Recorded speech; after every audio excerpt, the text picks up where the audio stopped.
Hello there!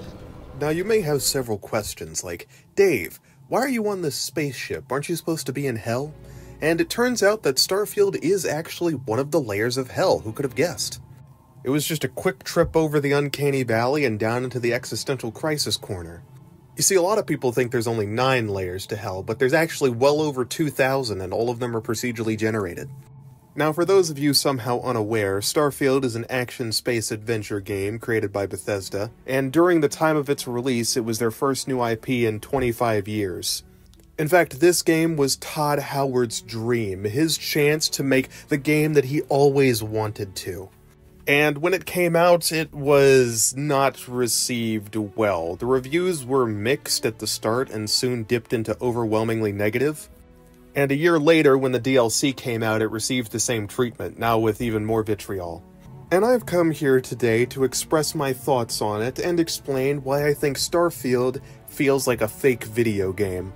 So I guess this is the part where I say hello everybody, you're watching Dead Topics, the show where we talk about whatever we want, whenever we want, for as long as we want. I'm your host Dave, and welcome to...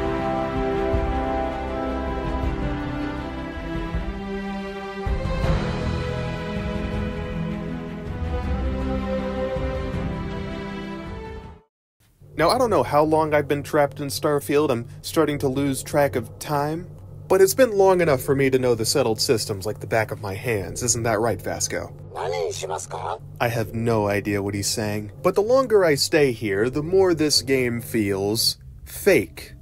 In fact, Starfield has elicited a feeling from me that I haven't gotten from most other video games I've played.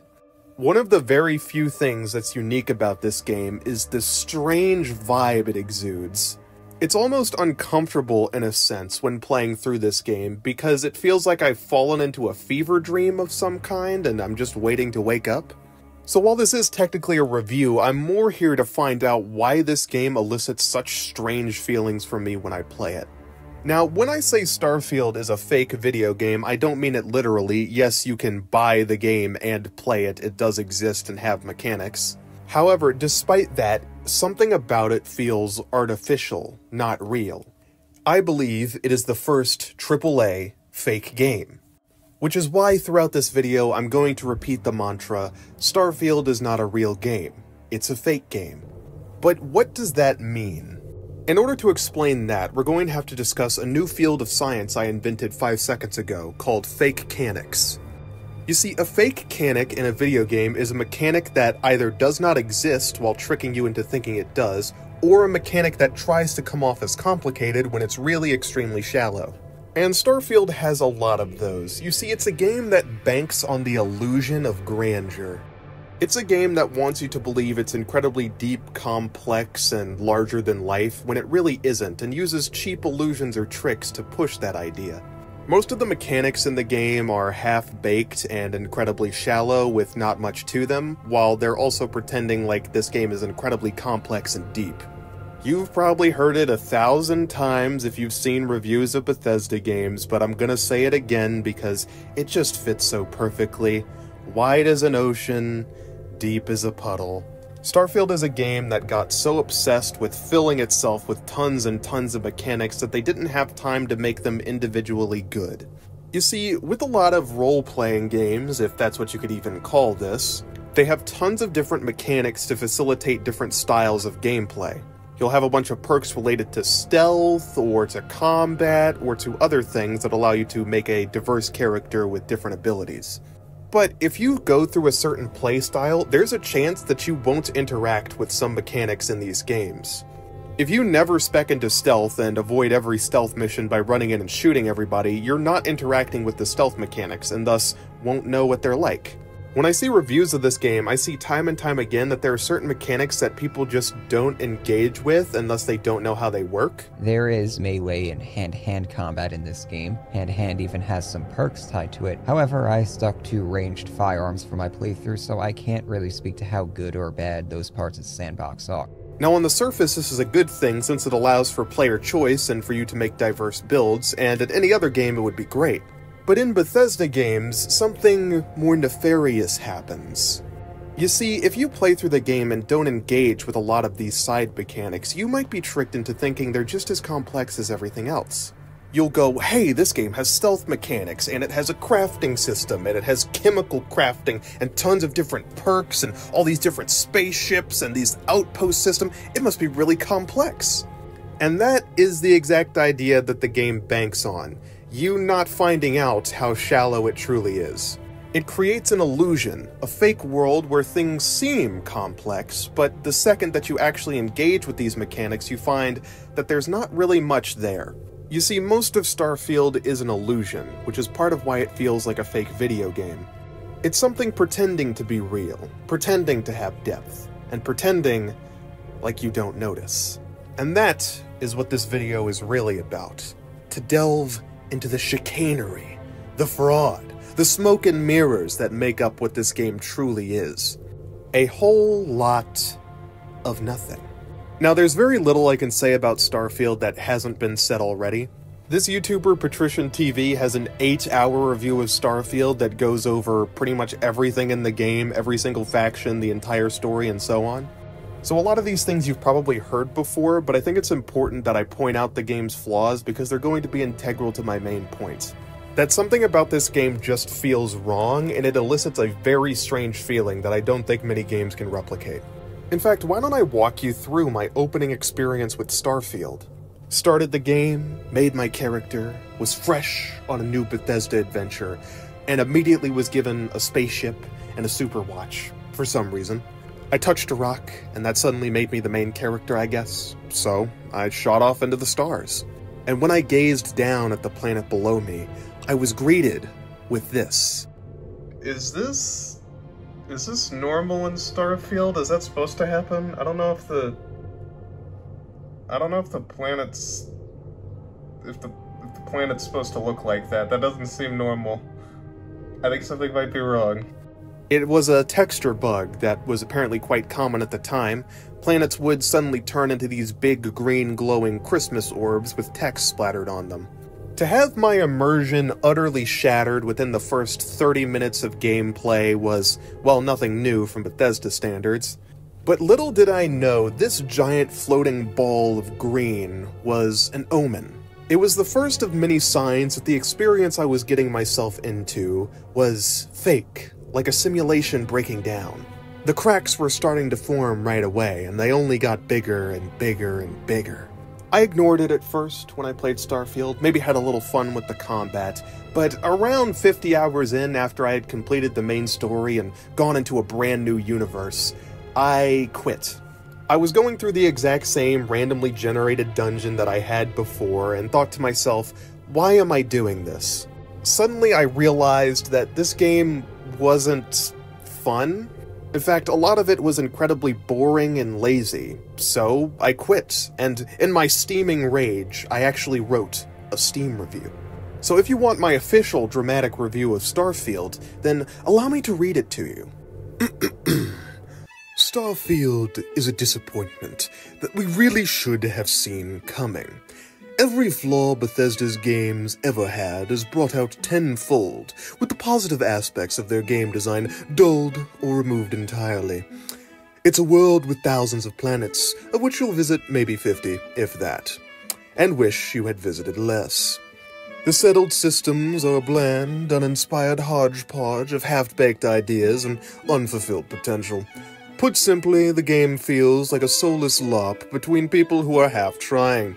No NPC talks like a human, and their writing quality is on par with a high school student's fan fiction. The world building is more like watching a child shove action figures together.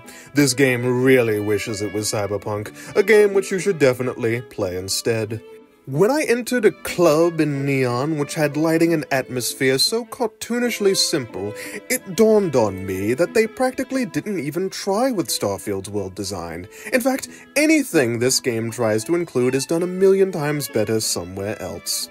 It has combat, which is a duller version of Fallout 4, has spaceship flight and battles, which are a lackluster variant of No Man's Sky, and it has quests with half the depth of an Elder Scrolls game. Well, more like a fourth, if we're being honest. Everything it tries to do is done mediocre. It has nothing in it that wasn't done many times better by its competition. I don't know why I was glazing up Fallout 4 so much in that review, but still the point stands. My core opinions haven't changed much since my second playthrough, but I will say I've now got a lot more focus on this game just due to the fact that it feels so strange. But before we start, there's a few caveats. First and foremost, I'm going to be talking about Todd Howard and Emil a lot in this video, but I don't mean it in a super hateful sense. I don't want to end Todd Howard's career, and I don't think he's the worst person on planet Earth or anything. Most of the jabs at him are just for fun. I do think both of them have said things that are incredibly strange and delusional and a little bit concerning, but I don't despise them with all my heart or anything. Also, if you are a Starfield fan, and you think all the critics are wrong and this game is a 10 out of 10 experience and everybody's being too harsh, I urge you to watch this video to the very last second. Because at the end I'm going to have a message for you in particular.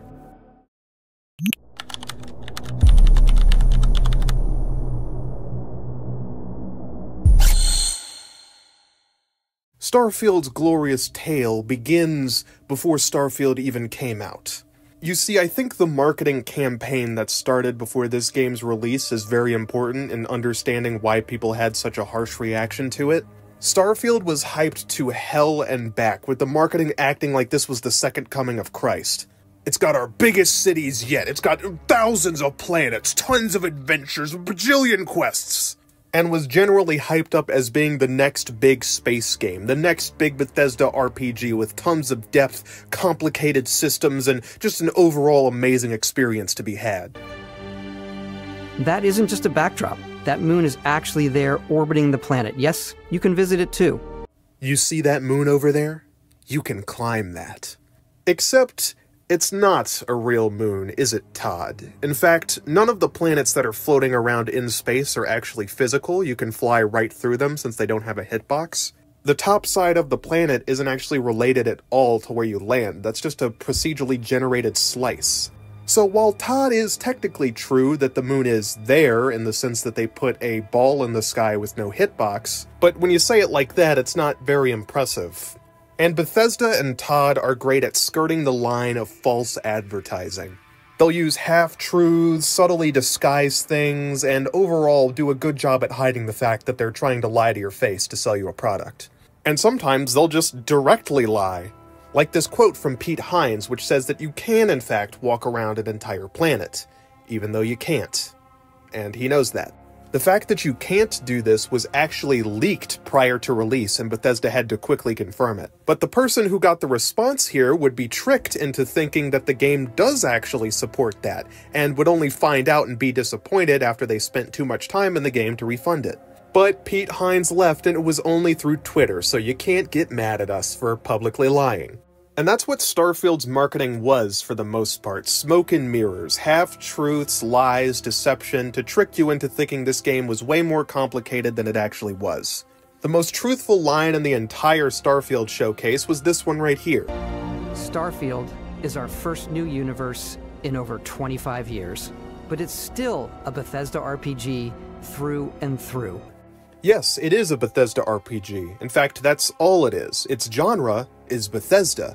They're acting like this is something new and grand and that the technology for this kind of game just didn't exist prior to its creation. But in reality, you're getting things you had decades ago with slightly better graphics and a little bit of more polish. And when I say a little bit, I do mean a little bit. Despite all the grand showcasing of this game, most of it just feels outdated. A lot of the marketing for this game feels vapid, like there's really nothing being said. Like, for instance, when asked what the style of Starfield was, their response is NASA punk. Which, what the hell does that mean? Our mission was to convey the wonder and majesty of space exploration, to evoke the romance of the golden age of early spaceflight. And we've been referring to this approach as NASA punk. NASA, the United States government's aerospace agency? And it's combined with punk? So we have government punk. Right. Starfield doesn't actually have a style, because to have that, it would need to be a real video game, and Starfield's not a real game, it's a fake game.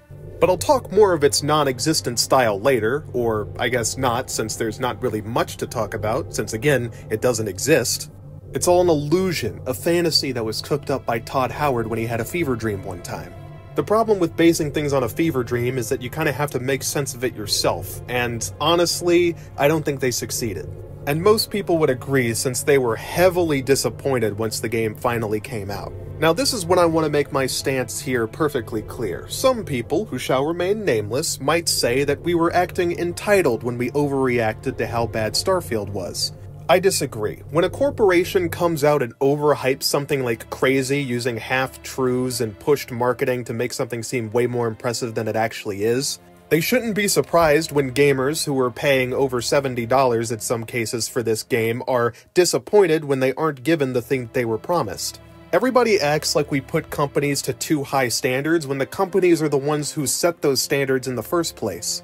We have a company with millions of dollars, tons of talent, and decades of experience, along with tons of hits behind them, telling us that they've created something amazing and showing it off in the most dramatic way possible, and then they're somehow mad when we get expectations that are too great for them? If you don't want to have to deal with great expectations, don't set great expectations, or otherwise expect people to be heavily disappointed. Some people act like it's our fault when we aren't anything less than pleased when given a mediocre product that doesn't stand up to its competition. Now, a lot of people found Starfield mediocre. I'm not one of them. I don't think it's mediocre. I think it's just bad. But I cannot fault them at all for thinking that after being hyped up like crazy. In fact, people were so hyped for this game that the buyer's remorse was going into overdrive. There was a honeymoon period when people didn't realize just how shallow and empty the game was yet, where they were acting like it was the most amazing thing in the world. But that slowly started to fade away once the marketing hype ended. In fact, one of my friends originally loved Starfield when it first came out, but now they can't stand it. However, there was a point in between where they hadn't realized just how terrible the game was yet and were acting like it was something that was super amazing and actually really good.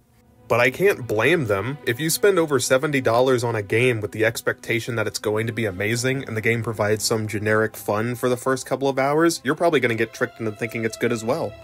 What made it even worse for Starfield was that it came out around the same time as Cyberpunk Phantom Liberty, which just blows this game out of the water. Not to mention, No Man's Sky got some free advertising in there too, since they've updated their game over many years to be much better than it was at launch, and it provides a lot of features that Starfield just doesn't. And guess what? You can walk around an entire planet seamlessly in No Man's Sky, and they don't even have to lie about it on Twitter.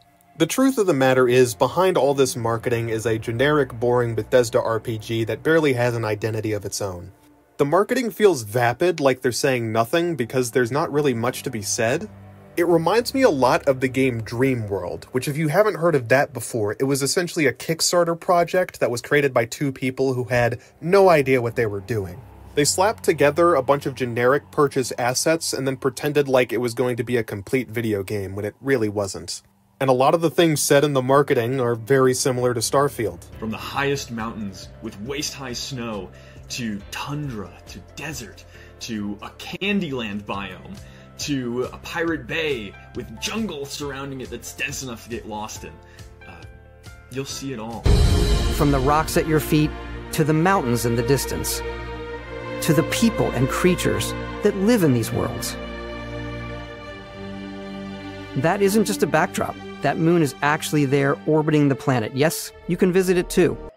And the worst part is, this kind of marketing does work. They did manage to successfully fund this project and make the game. But the game had to come out eventually, and when it did, people were disappointed.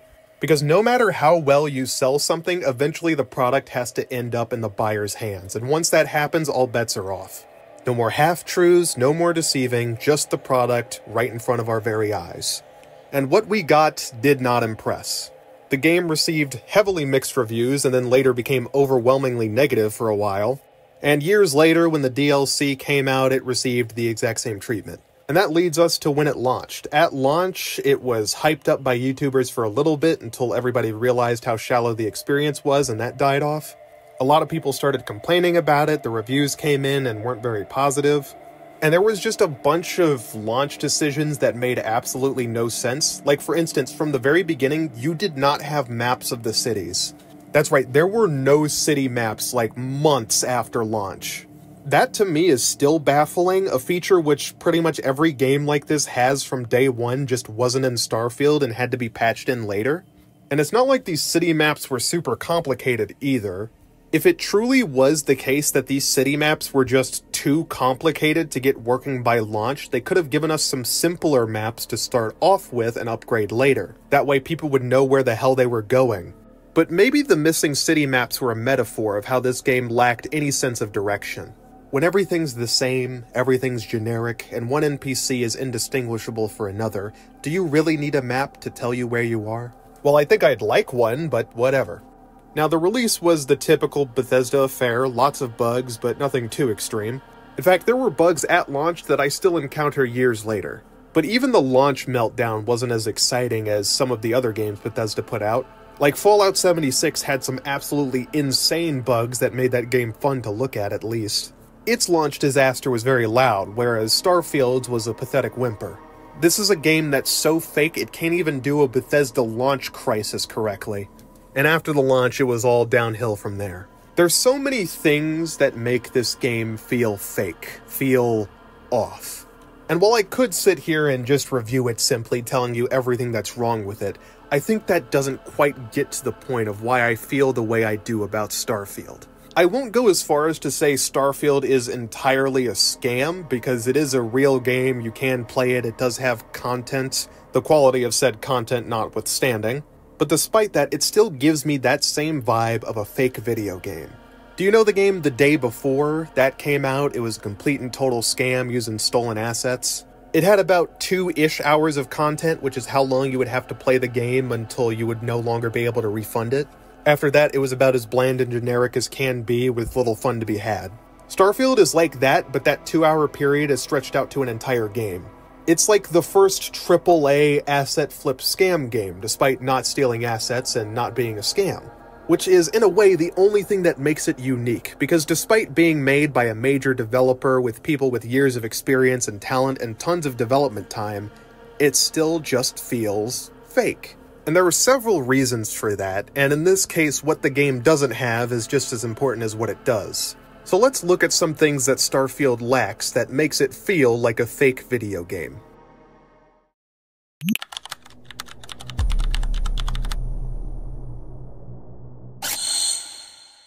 Starfield is a tale that takes place in the settled systems, with the main story revolving around the question, what's out there? We're all here because we're committed to the biggest question of all. What's out there? The explorer group Constellation is the last 7 people in the entire universe who care about exploring, and they've discovered these mysterious artifacts which seem to be linked to some extraterrestrial sentient life. You start out on a mining company in some far-reaching corner of space, discovering one of the artifacts deep under the ground. So I guess nobody cares about exploring, but also explores distant planets to find more resources. So, figure that one out.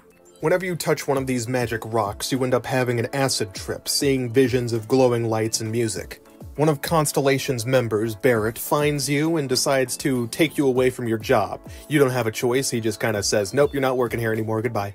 He gives you a bootleg Pip-Boy, which isn't as cool as the Pip-Boy because you don't actually look at your wrist to open the menu, along with a brand new starship and a companion, Vasco, who I still don't understand. You're told to fly back to the lodge, which is where Constellation makes their home, and to not make any deviations, so you immediately make a deviation. Because there's pirates hunting you, and you now gotta kill them all. You, with your experience as a miner, go in and kill every single person there. It's okay, I took the bounty hunter background, so it's all lore accurate.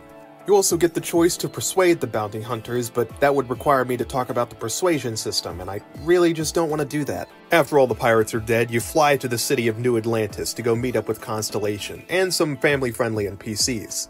And these NPCs definitely sound like real humans and not like an AI trying to convince you to play this game for long enough so it can absorb your soul and take over your body.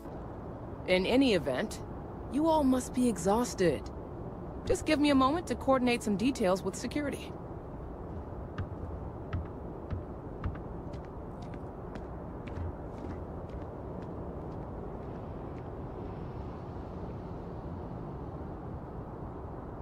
She never coordinated those details with security. When you return to the lodge, you add an artifact to the collection, and they all start floating with some unknown energy. This is an amazing discovery, which Constellation will share with nobody. Are you honestly telling me that the future is so diluted that even when people discover literal magic, nobody cares? Like, they don't even put any tariffs on magical space artifacts? You figure they would do that at least.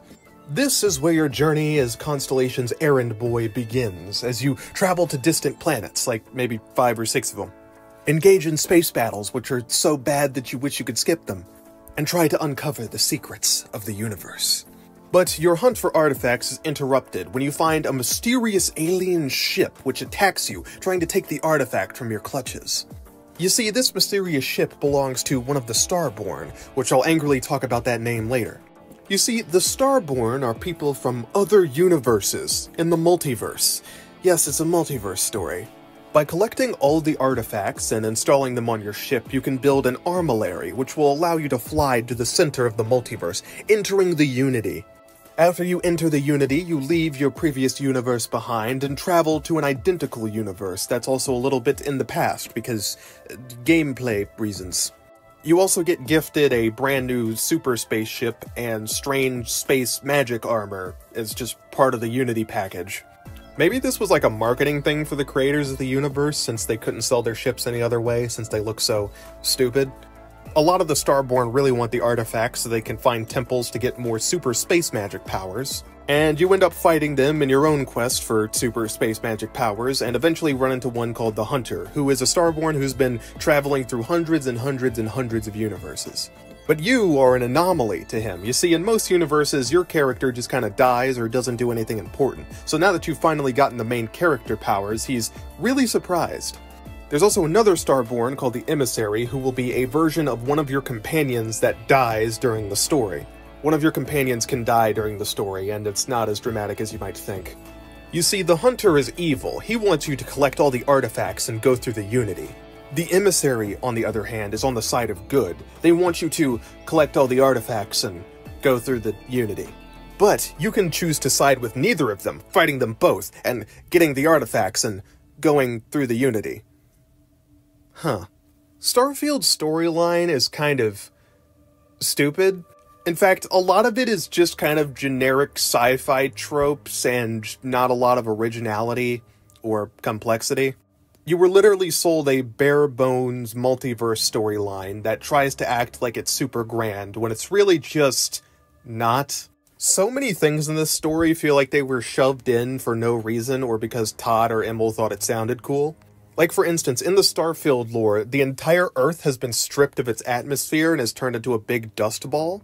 The actual canonical reason this happened is because the spaceship's grav drives, the thing that allow for faster-than-light travel, actually stripped the planet of its entire atmosphere. Yes, NASA invented a mecha doomsday weapon.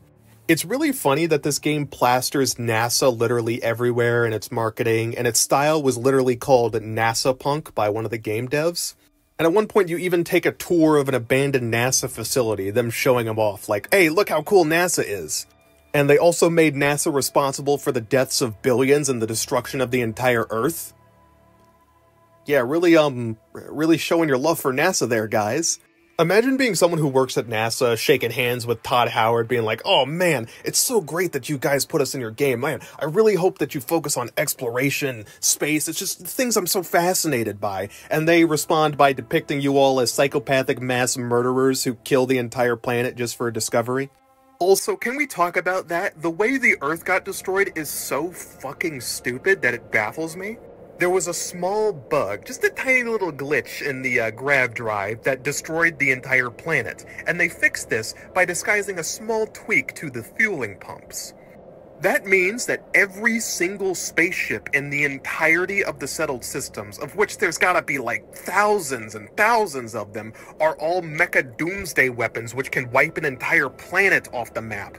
And again, there are starship engineers in this world. They know how to build starships, they know how to build grav drives, they've been doing it for hundreds of years. You're telling me that these futuristic spaceship designers who can build new starships from scratch and recreate grav drives know less about spaceships than humans hundreds of years ago? All it would take is one starship engineer making a screw-up for the entirety of the planet New Atlantis is on to be stripped of its atmosphere and for billions to die.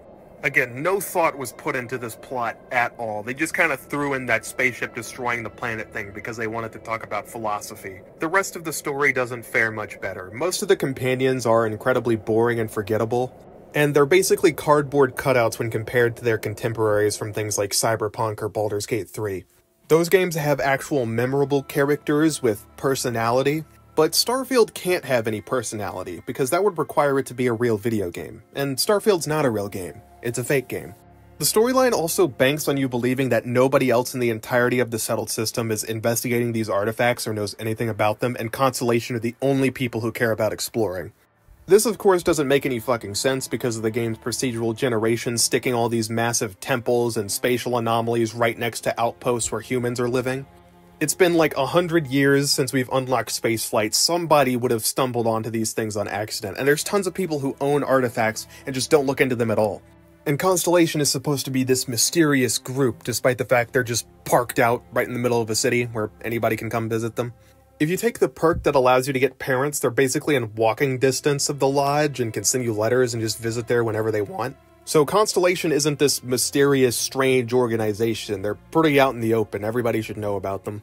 The game has a bunch of different factions, like the Crimson Fleet, who are generic space pirates, the UC Vanguard, who are a military organization that will hire anybody who walks through their front door, the Trackers Alliance, try and guess what they do, the Freestar Collective, which are space cowboys, Ryujin, which is this game's poor attempt to copy Arasaka, House Faroon, which is its space cult, and, you know, a lot of these are just really boring. I find myself struggling to play through the faction quest lines in these games. I really just want to shut the thing off and go back to playing Cyberpunk or Baldur's Gate 3 instead. But I'm here to suffer, and the storyline definitely provides. As mentioned before, one of the major events in the story is that the hunter can kill one of your companions. During that quest, you can either choose to go up to the Eye to defend a certain group of companions, or stay down at the Lodge to defend the companion you're with right now. Whoever ends up dying, it doesn't really matter since I have no connection to any of these characters at all. And when you start New Game Plus, you can actually avoid this death entirely, which is one of the few things that being a Starborn actually does right. Let's talk about New Game Plus. So this game doesn't actually have a real ending. A lot of build-up, but no ending. You get a little space slideshow in the middle of the Unity and then get shot into another universe, essentially continuing the game forever and ever and ever and ever. You can change some story events, but it doesn't really alter that much, and it's a mechanic that sounds cooler on paper than it is in practice. But hey, when you reset the universe, sometimes the Lodge can change. Wow, this game's so in-depth, guys, it's incredible. Oh, you can play for thousands of hours. Yeah, Bethesda added some small changes to the Lodge sometimes whenever you reset the universe, and they act like this is the biggest mechanic in gaming history. These changes only happen in the Lodge, essentially, and they range from Sarah Morgan being a potted plant to there being an evil version of you, ooh. And these are cool, but I never got to any of them.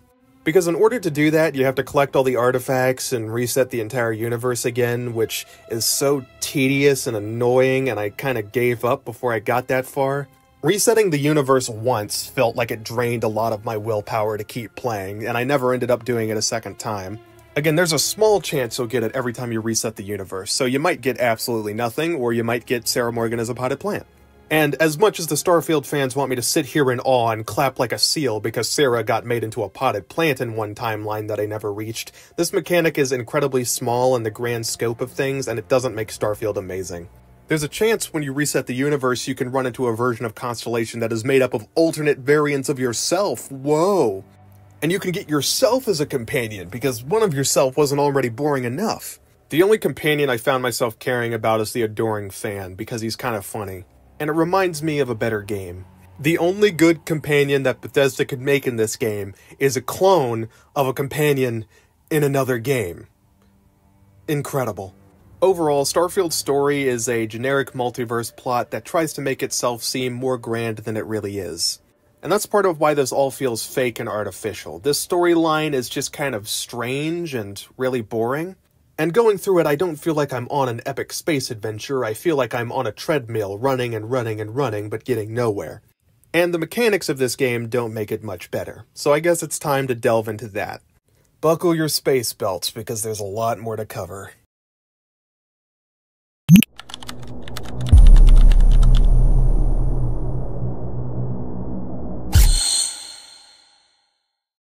Starfield is a game that feels like it was made by an AI.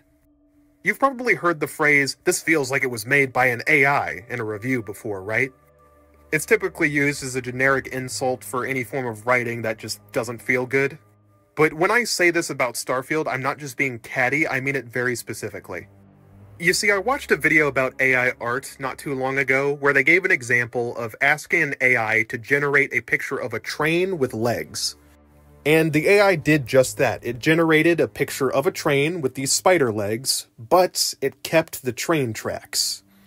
Even though a train with legs wouldn't need tracks. The reason it did this is because an AI doesn't actually understand what a train is, nor does it understand what legs are, or what a track is. In fact, the AI doesn't understand anything. That's not what it was designed for. An AI image generator just reads through prompts and spits out artwork based on other things it's seen, without understanding any of what's going on.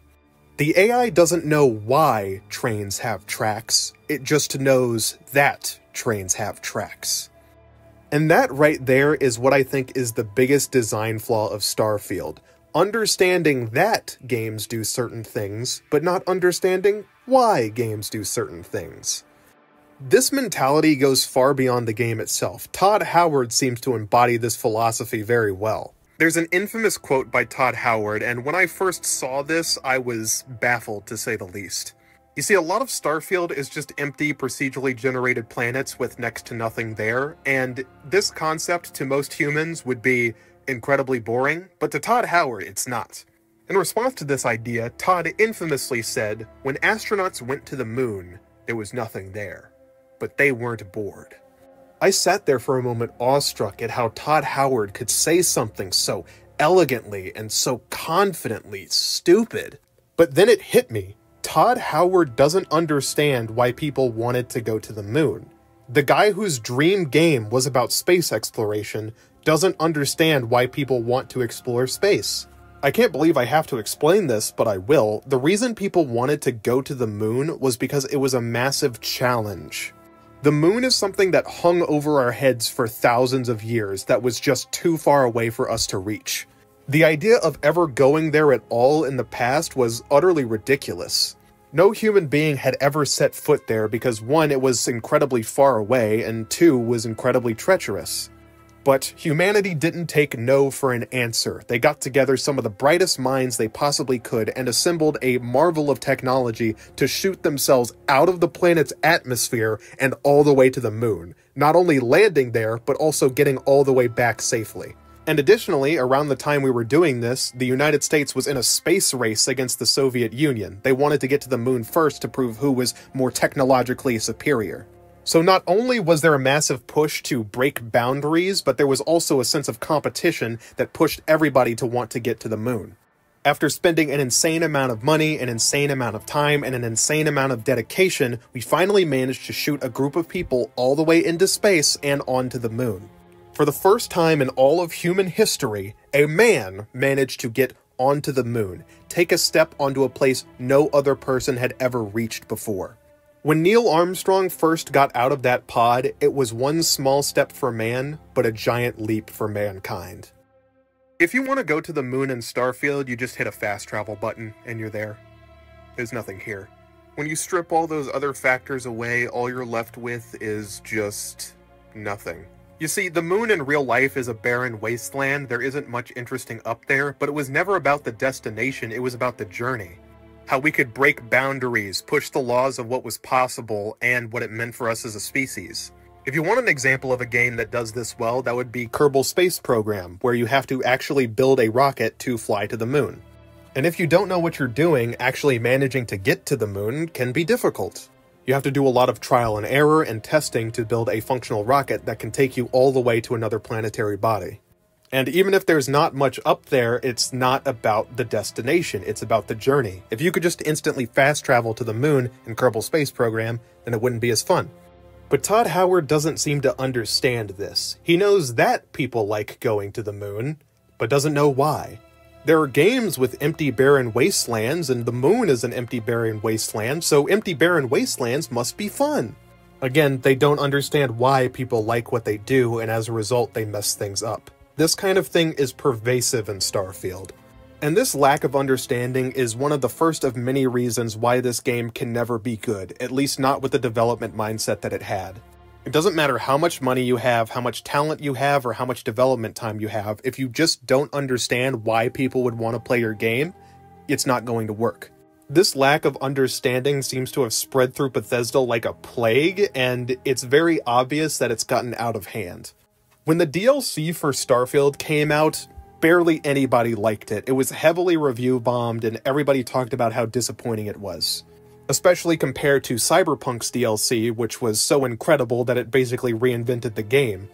Bethesda does read negative reviews, since they responded to a bunch of negative reviews when Starfield first came out, saying some of the strangest things that any developer has ever said. So they saw all of these negative reviews, all the things gamers were disappointed by, and in response, Todd said, if we added cars to the DLC, then people would have liked it.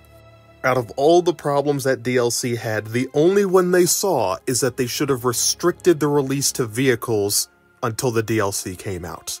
Genius. This is a level of delusion that I just don't understand. The cognitive dissonance here is absolutely insane.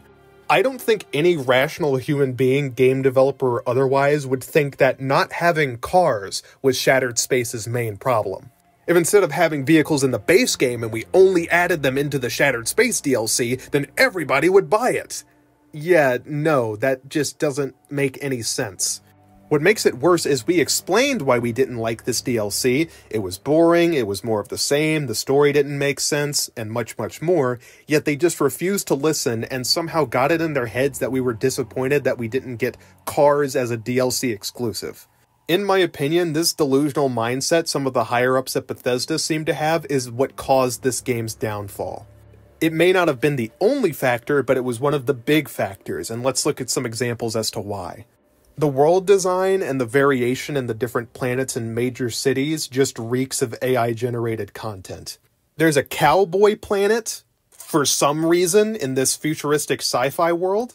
And there's also just a complete ripoff of Night City called Neon, which is just very blatantly trying to copy off of Cyberpunk, since we like Cyberpunk, right? Comparing Neon to Cyberpunk is just frankly embarrassing. There was this video released comparing Cyberpunk and Starfield clubs together, and it's not even close.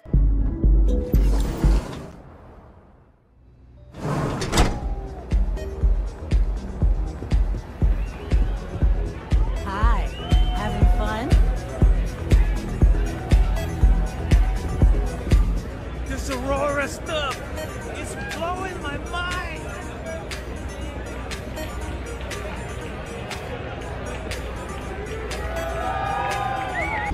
I'll take you.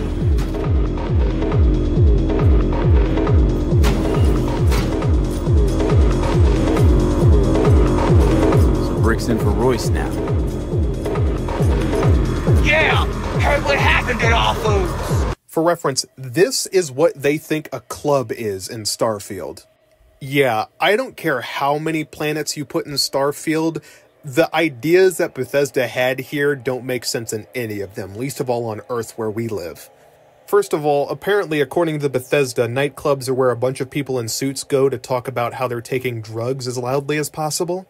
Which isn't done in a dramatic, grungy cyberpunk fashion where they show off how corpos act in this world and give you more insight into the universe. Instead, it's done in a Starfield corporate generic way where it just comes across as strange and very uncomfortable. Also, what the hell are these people wearing? Again, this looks like something an AI would create. Seriously, you can look up like an AI image generator and probably get results just like this.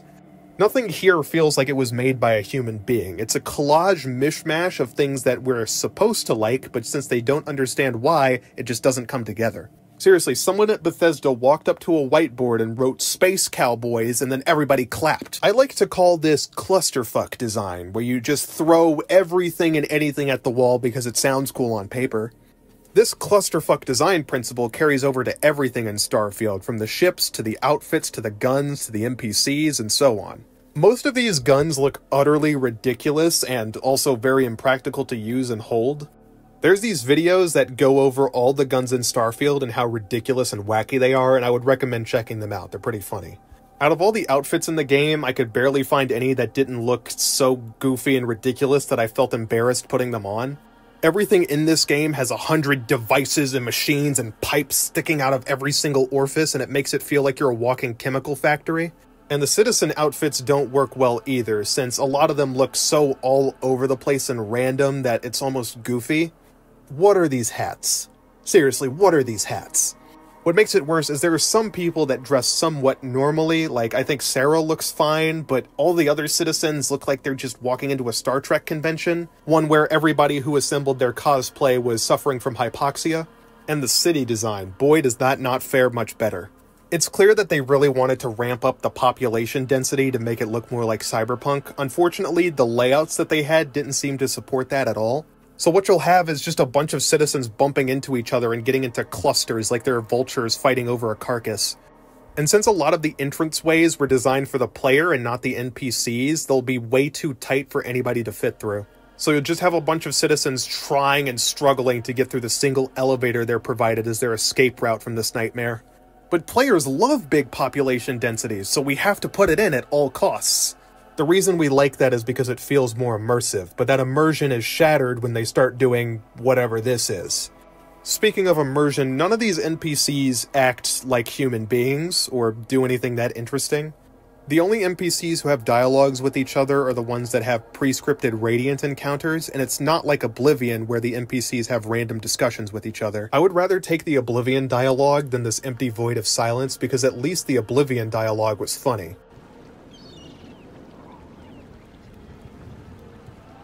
How goes it? I've been better. I hope things get better. Bye. Goodbye. Oh, hello. How are you today?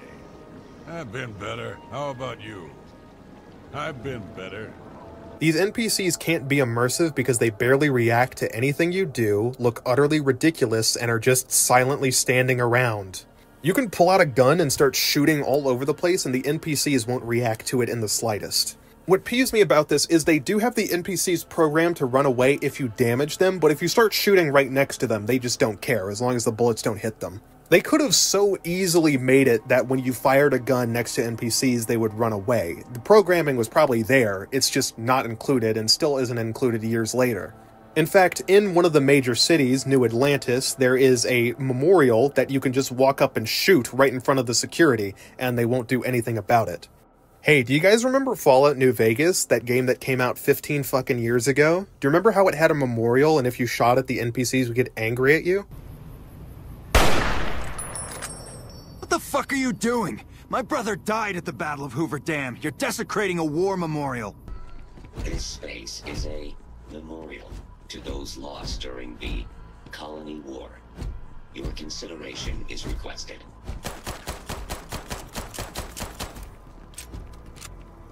But Bethesda can't even be bothered to have the one security droid whose entire job is to protect the memorial.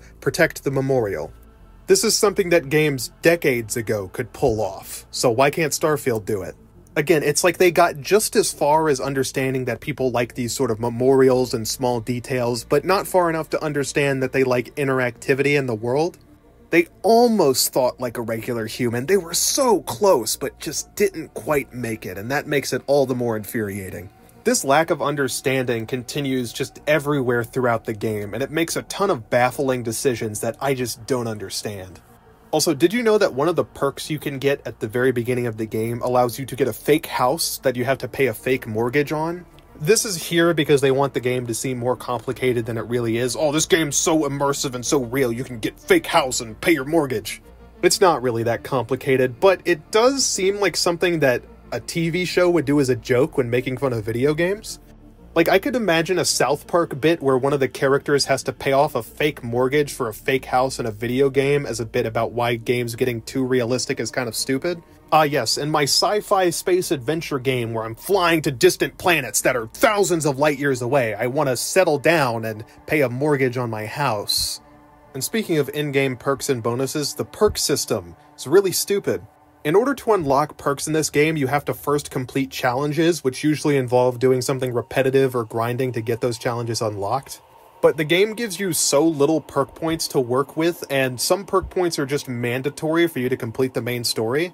Like, you need to upgrade your spaceship and get certain parts and also certain perks to increase how far your ship can fly.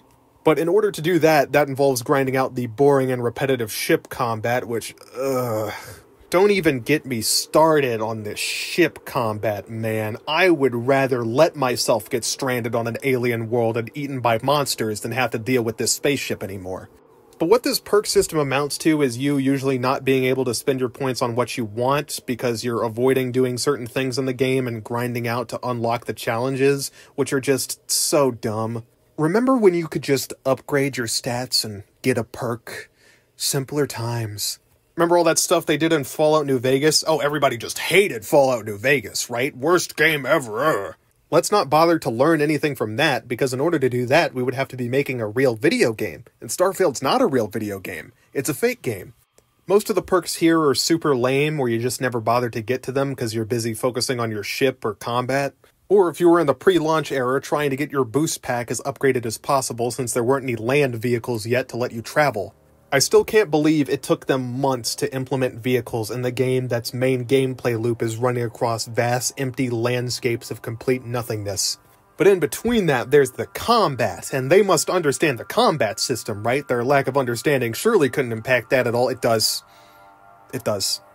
Keep in mind, this is supposed to be an advanced sci-fi civilization that has unlocked the secret to fast and light travel, has particle beam weapons, laser weapons, and tons of advanced technology.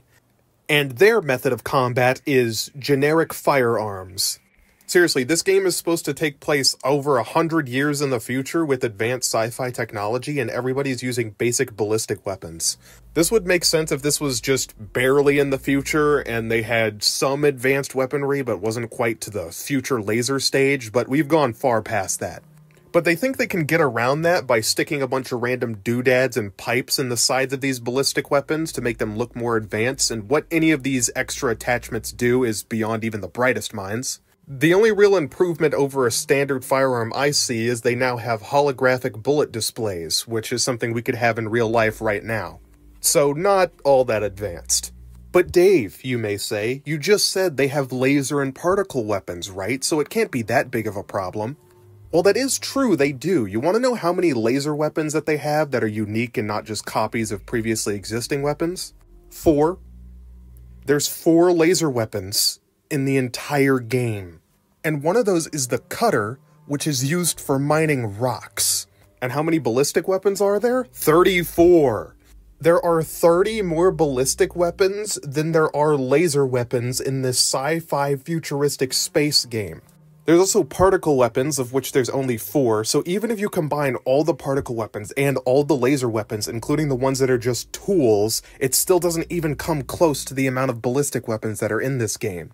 And the particle weapons and laser weapons have entirely different perks dedicated to them, so unless you want to waste your perk points on both, you're restricted to using one or the other. This means while the ballistic builds will have a crap ton of weapons to use and have fun with, the particle weapons and laser weapon builds will have barely any at all, and you'll likely be using the exact same weapon for most of the game. So unless you're willing to fork out money for the overpriced DLC, which adds a couple more laser weapons on the side, you're going to be stuck with barely using anything if you want to play with lasers. Again, to me this is just ridiculous. Were they worried people were going to be angry if they didn't have ballistic weapons in this Bethesda game? God forbid we have unique and interesting weaponry in a sci-fi space game with alien life forms, faster than light travel, and fully autonomous sentient robots. Not to mention literal space magic. Imagine if Jedis in Star Wars used regular sticks and baseball bats to hit people because the lightsabers were just too advanced. Oh, and the melee weapons, good God, just don't even bother. The melee in this game is an absolute joke and nobody should bother with it. Just go play Cyberpunk instead if you want to use melee.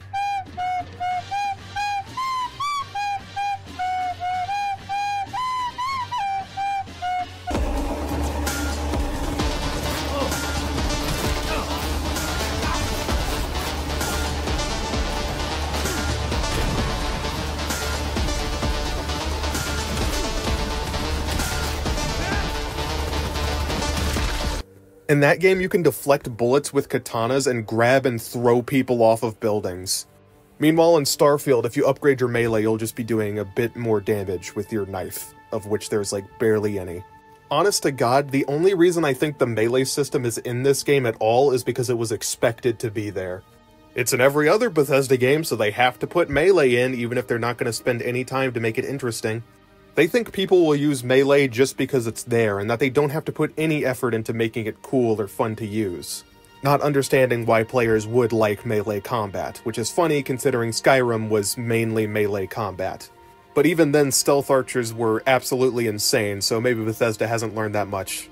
This combat system is what I would call just enough to pass. They do just enough for it to be generically fun. It's functional and probably the most well put together part of the game itself, which isn't saying much. But it does just enough that you can have fun with it for a little bit and trick yourself into thinking this game isn't absolutely awful. However, most players will be funneled directly into ballistic weapons since the first weapon that you get that isn't a mining tool is a ballistic weapon, and the ballistic weapons outnumber every other weapon type. And since the melee is so trash and there's not really much reason to spec into it, 9 times out of 10 people are just going to put all their points into ballistic weapons and call it a day. And this is where Starfield raises an accidental philosophical question. If all your options except one are terrible and nobody would want to choose them, do you really have a choice at all? Hello, can I interest you in an alternate route? Why? What's that way? Well, it takes 3 minutes longer to go this way. Okay. Yeah, I don't want to do that. What if I told you there's also a toll bridge? Are you trying to stop me from going that way or something? I'm simply informing you of your many options, like that one and that one. So I was never going to go that way. But you could go this way. It's a similar ETA. But still slower. Objectively. Then why would I go that way? You don't have to. Then why are you telling me about it? There are so many times in this game where there's an obvious route Bethesda wants you to take, and usually it'll be the easiest or most obvious, so most people will do it. But they still have to at least pretend like player choice is a factor here, so they'll give you some other options, but most of them will suck or be very uninteresting. I could use 1 or 2 weapons for the entire game and be heavily restricted, especially when it comes to ammunition and other factors, or I could just spec into ballistic weapons, which are far more common, easier to get ammo for, and are overall just better. But hey, they'll do extra damage against robots, even though in my experience the bullets hurt robots just fine. But I imagine in Bethesda's mind, when they see everybody gravitating towards ballistic weapons, they just automatically assume it means that ballistic weapons are incredible and everybody loves them. Because they're so delusional, they don't understand that when you spend way more time optimizing and expanding on something, people are going to choose that option because it's more developed. Overall, the combat is just kind of alright, which really doesn't cut it when your competition is Cyberpunk, who's just completely blowing you out of the water in almost every aspect. Also, I know somebody's going to bring it up, so yes, Cyberpunk does have ballistic weapons, but it makes way more sense in that universe.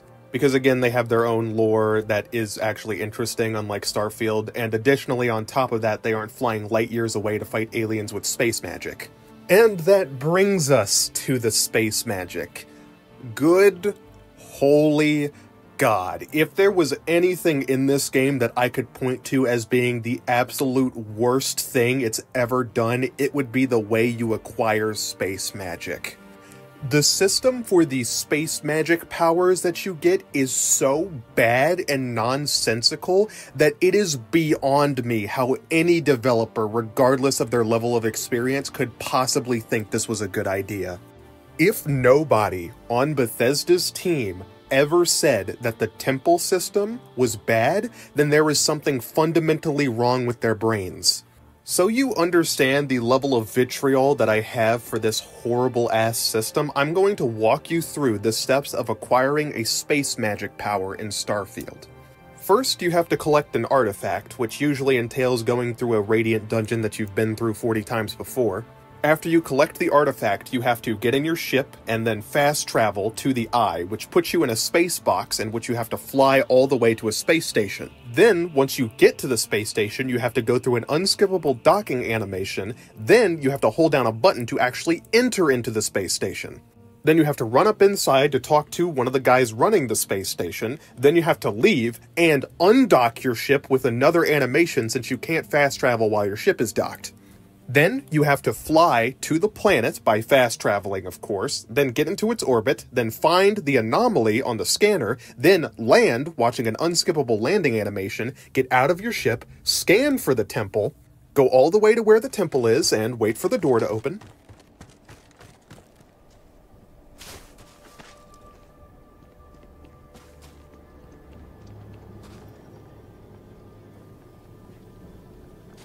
Then wait for the second door to open.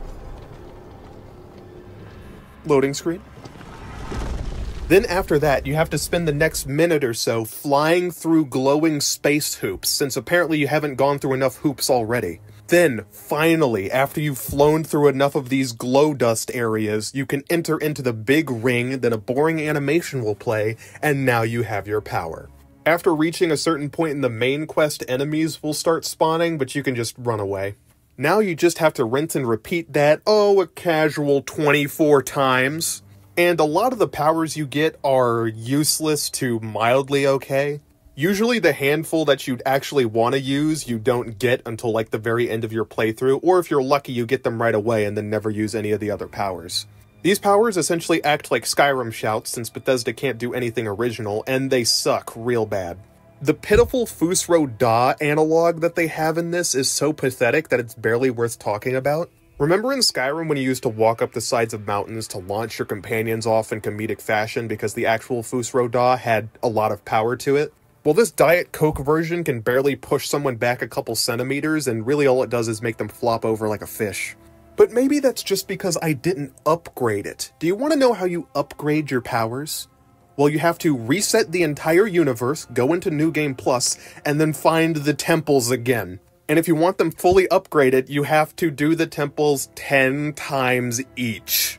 This means to fully upgrade all of your powers, it would mean going through this temple rotation 240 times.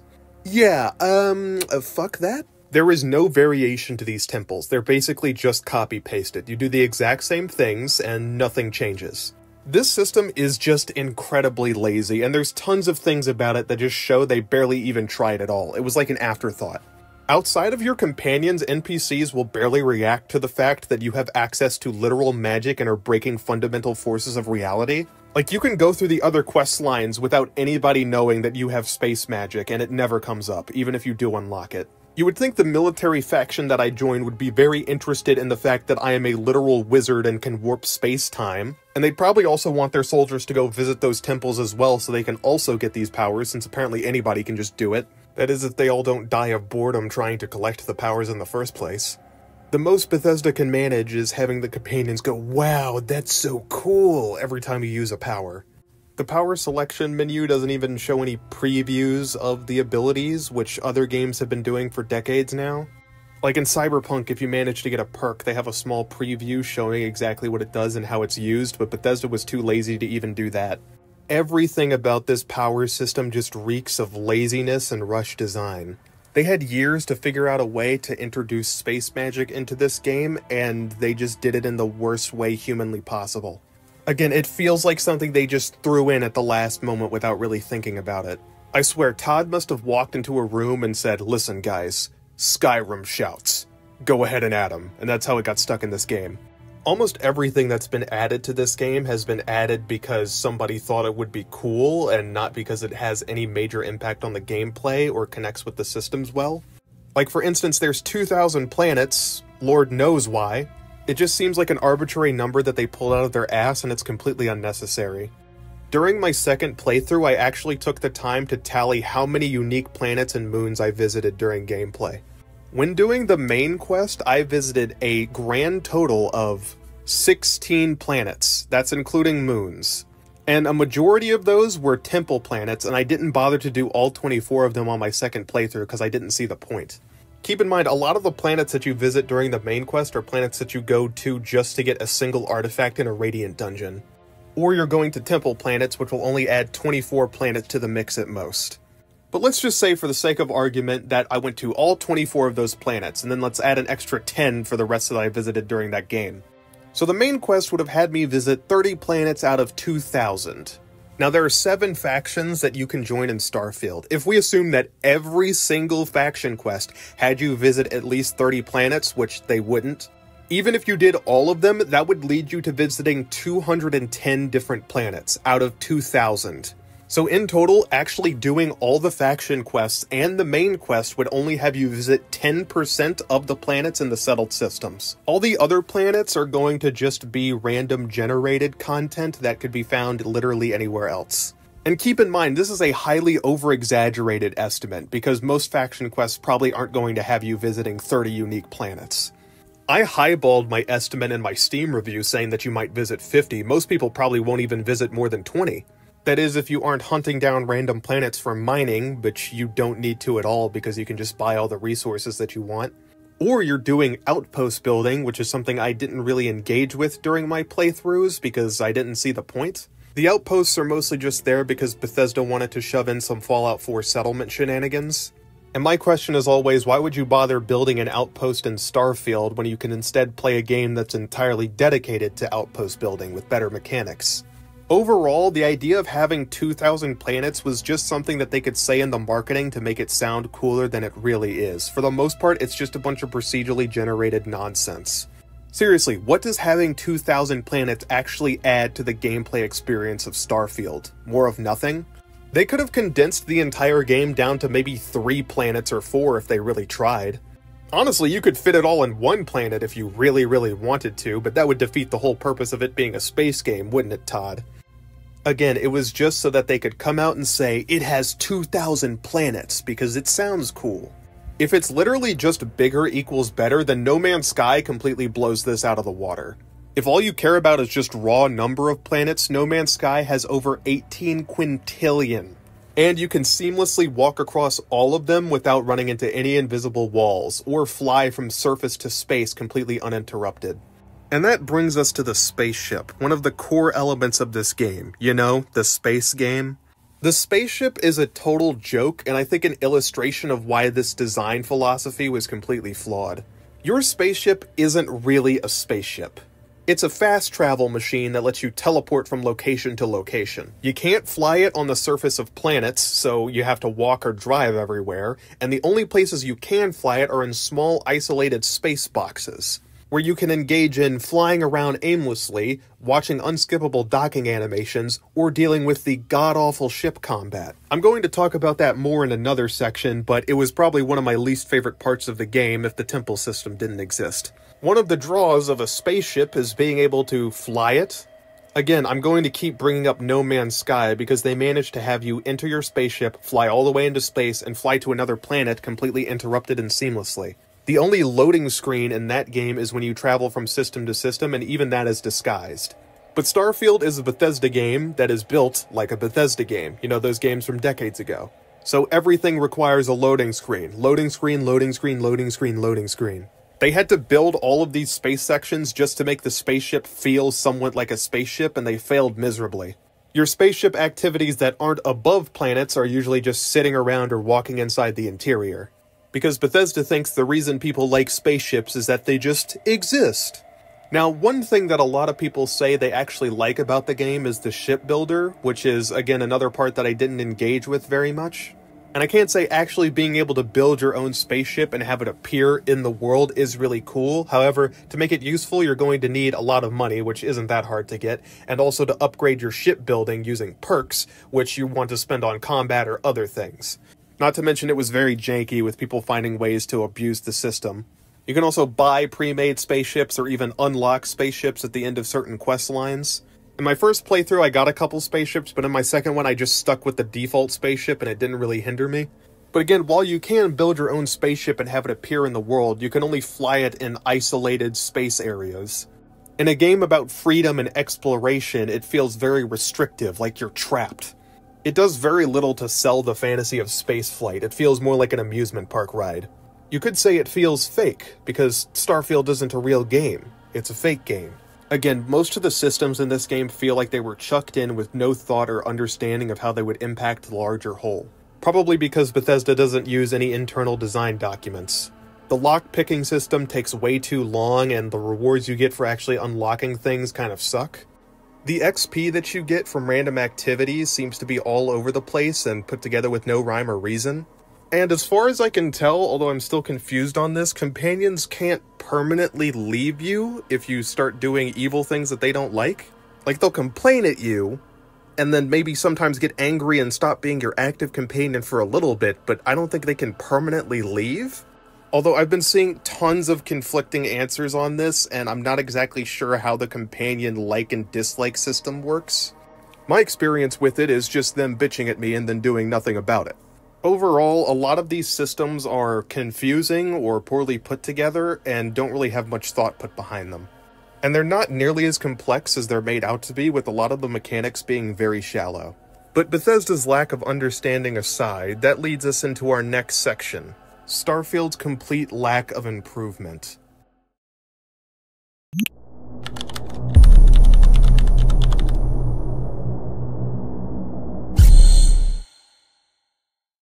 Starfield is a game that feels like it would be very impressive if it was released 10 years ago. Although maybe not, since in some aspects it fails to live up to games released in that era too. This game is the best demonstration that Bethesda refuses to learn anything from their previous titles or anything from their critics. Which makes sense since they ignore their critics entirely and don't listen to any form of critique or advice. Because the true mark of being a real developer is, as every developer knows, is waiting for reviews to come in, right? And then reading the reviews, of course, and hopefully, if you get lucky, ignoring the reviews, right? Thank you very much, guys. But despite them saying this, they actually do listen to critics? What? When the game first came out and people started leaving negative reviews, people at Bethesda started responding to those negative reviews en masse, saying some of the strangest, most robotic things that I've ever heard a company put out, and that's saying a lot. Thank you for taking the time to write a review of Starfield. You can fly, you can shoot, you can mine, you can loot, you can even— wait for the door.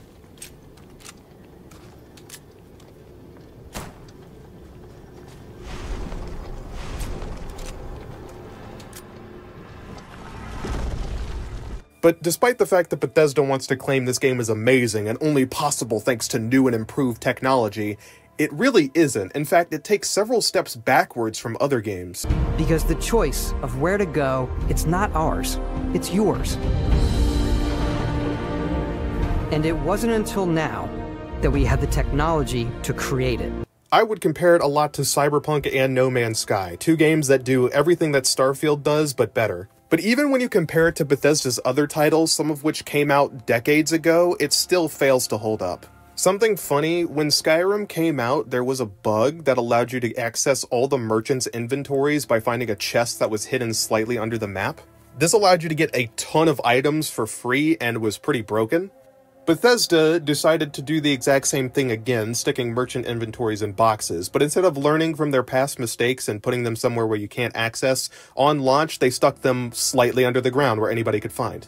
They had to scramble to patch this post-launch, when if they had learned from their mistakes previously, it never would have happened in the first place. There's tons of just tiny details that show a complete lack of improvement. Everything still requires loading screens. You want to enter a building? Loading screen. You want to go somewhere? Loading screen. You want to walk 2 feet? Loading screen. And while that was fine in something like Skyrim, which had this large open world and didn't have, space flight, here it's incredibly noticeable with loading screens out the wazoo. This at a time where other games would allow you to walk seamlessly from a building all the way through a city. All this without encountering a single loading screen. But since Bethesda's on the same bunk-ass engine and trying to get all this stuff to work seamlessly in the same world would probably cause your computer to have a heart attack, they're forced to make all these different interiors and space boxes and planet slices, which just restrict your movement even further. Also, did I point out that you can't name your save files, nor do they have image previews? Like every fucking game in existence now? Also, food items and medicine items are still technically in the same category, and I'm pretty sure from a programming perspective you're actively eating your medicine like it's food. This does give me the image of the Starborn frantically taking off their helmet in the middle of the moon and slowly suffocating as they're trying to shove medicine packs down their throat. Almost everything about this game feels clunky and outdated. The improvements they try to make are either completely pointless or don't help the gameplay experience in the slightest. New Atlantis is the biggest city yet, and also feels the most empty and boring. But hey, there's a tram system. Cyberpunk didn't have that at launch, so I guess this game's amazing now. And the tram system is just another way of looking at a loading screen and fast traveling, because we didn't have enough of that already. The NPC behaviors are a complete joke as previously discussed. If they aren't scripted to have a conversation that randomly loads in, then they're just walking around and doing nothing, saying nothing, and piling up in groups to just stare at each other. The faces in this game are, yeah. We're still using the exact same old bounty system from games decades past, and there's not really much change or improvement other than the fact you can stick a bounty clearing board down at your outpost to get rid of it. It also means that the game will consider you an intergalactic criminal if you steal something tiny. I accidentally took a sip of a drink at a bar and became an intergalactic most wanted criminal. Apparently that made me so dangerous and skilled at drink stealing that I was recruited for the special forces and going undercover into a massive pirate fleet. What the fuck? It's like we're still in that Oblivion era where if you accidentally click pick up on a potato that somebody else owns, everybody within a 50-mile radius will automatically be trying to kill you. But if you want to fight back, you can always rely on the good old combat system, using your dollar store Fusro Da to barely knock someone off their feet. Were they worried that the full force one would be too goofy? Because they do have one that causes everybody to levitate in the air like a rag doll, which is also goofy, so clearly that wasn't the problem. The whole combat system in this feels like it's doing just enough to pass, just enough to be fun, while not making really any major improvements. In a world where its competition is blowing it out of the water in terms of combat, with Cyberpunk being way more advanced at this time, it really does not work to just be mediocre or serviceable. The combat AI is, well,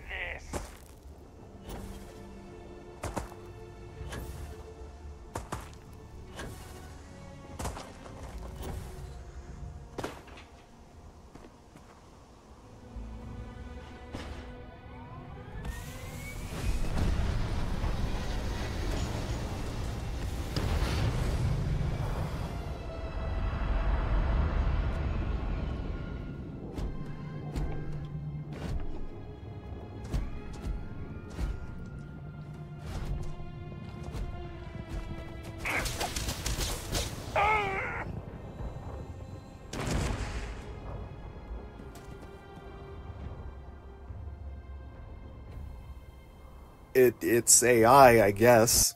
The pathing on these procedurally generated planets is very bad, with NPCs dashing off in completely arbitrary directions, getting stuck behind walls, or just staring at you and doing nothing.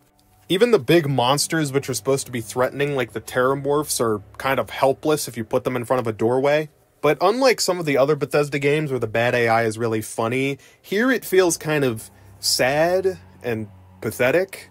I feel kind of bad killing these NPCs, because they're trying their best, but they're just kind of not good at it. The only times I really struggled with Starfield's combat is when I went to planets that were like way over-leveled for me, which also happened to be when the game was at its most fun, since things were actually a challenge. But any hardship can be overcome by shoving 47 med packs in your face the second you take damage. The drop system, I think, is the worst it's been in years. First of all, they've decided to go the Fallout 4 legendary MMO equipment drop route. Instead of the NPCs dropping what they're actually using and wearing, which was really immersive and cool in the older games, they're now dropping randomly generated loot with random legendary effects, which are basically Skyrim enchantments.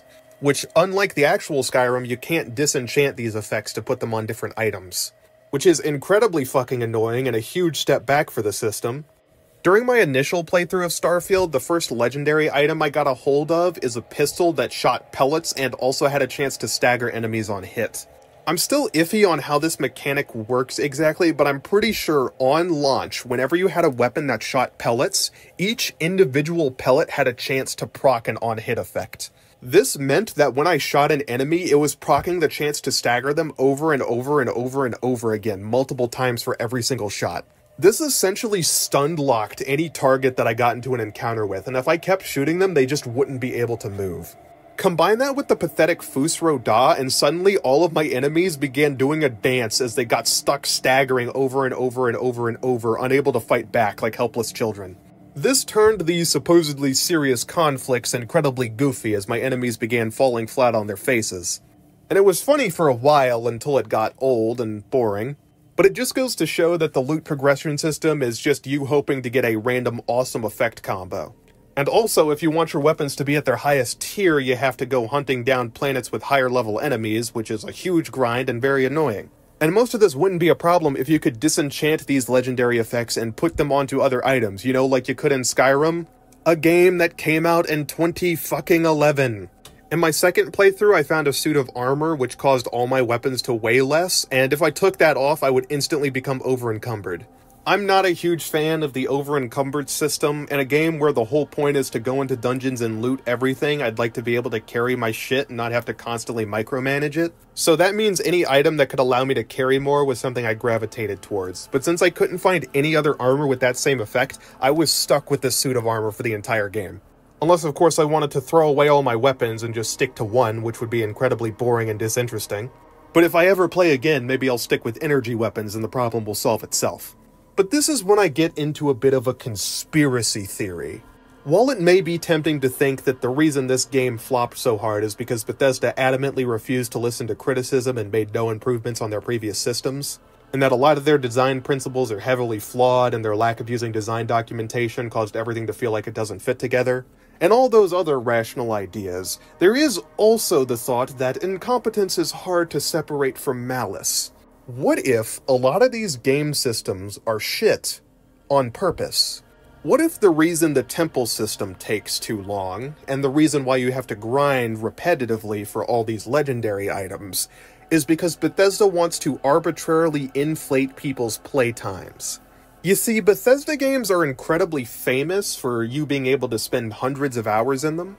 But the reason you would spend so much time in Skyrim or Oblivion is because there's that much content to explore. Every time you go back to Skyrim, you're likely to discover something new, a new quest you missed, a new NPC you haven't talked to before, or a new dungeon to go through. That's because there was a lot of content introduced into these games that could allow you to play them for hundreds of hours. But Starfield isn't exactly the same way. While there is content, a lot of it is arbitrarily inflated or really boring. Most of it is more of the same, with little variation, and there's just so many things in this game that chew through your time for no reason at all. Was there really a purpose to all these unskippable docking animations? Or this unnecessarily long process to unlock one of your powers? Or the highly limited selection of Radiant dungeons that you're expected to go through multiple times? In fact, Starfield isn't just a game that wants you to play it for a long time, it's a game that wants you to play it forever. The New Game Plus mode is designed for you to go through it again and again and again and again, constantly resetting things. In fact, one of the leads at Bethesda said that the game doesn't truly start until you begin New Game Plus and go through the Unity. Like, we intentionally don't talk about the main quest a lot because, truthfully, it is super spoilery. But I'm here to tell you that this game doesn't really even get going until you finish the main quest. Which is funny because for me, that's where my first playthrough ended. Maybe everything in this game is designed to be slow so that it takes you longer to get through, to make it look like the game has more content than it really does. They could have sped a lot of these things up and it would have made for a better gameplay experience, but they just didn't, which either means they're incredibly incompetent or purposefully trying to make the game seem like it has more content. You know what that reminds me of? Scam video games? You know how a lot of scam asset flip games will have 2 hours of content and stretch that out so that you can't refund the game? Again, Starfield has that same exact vibe, because Starfield's not a real game. It's a fake game. They seem to have the mentality that bigger equals better, 2,000 planets, tons of quests, thousands of hours of content, but when it comes to it, the quality just isn't there to support the quantity. Once you run out of that handcrafted content, the rest of it just feels empty and hollow, like a never-ending maze. And you come back to asking the question of why you're even playing this game, which is what happened to me during my first playthrough. I hit about the 50-hour mark and went through the exact same Radiant dungeon I had already been through twice before, and I suddenly stopped and asked myself, why the hell am I still playing this? So I stopped right then and there, wrote my angry review, and went back to playing Cyberpunk and other games that are actually decent and worth my time. Because when you compare it to its competition, Starfield just doesn't hold up. Starfield's lack of improvement over its core systems or inability to keep up with its competition just shows that Bethesda got extremely complacent. They took the fact that the game was going to be a hit for granted, banking off their reputation and the fact that their other games were popular. But their other games, again, came out decades ago. This was their first new IP in a long, long time, and thus they had to improve on the formula so that people would rather buy it than, I don't know, go play Cyberpunk instead. Bethesda ended up stagnating, not improving, and as a result, their game just doesn't hold up. But not only did they not improve, and not only do they not understand why people would even want to play this game in the first place, they also have a severe lack of originality.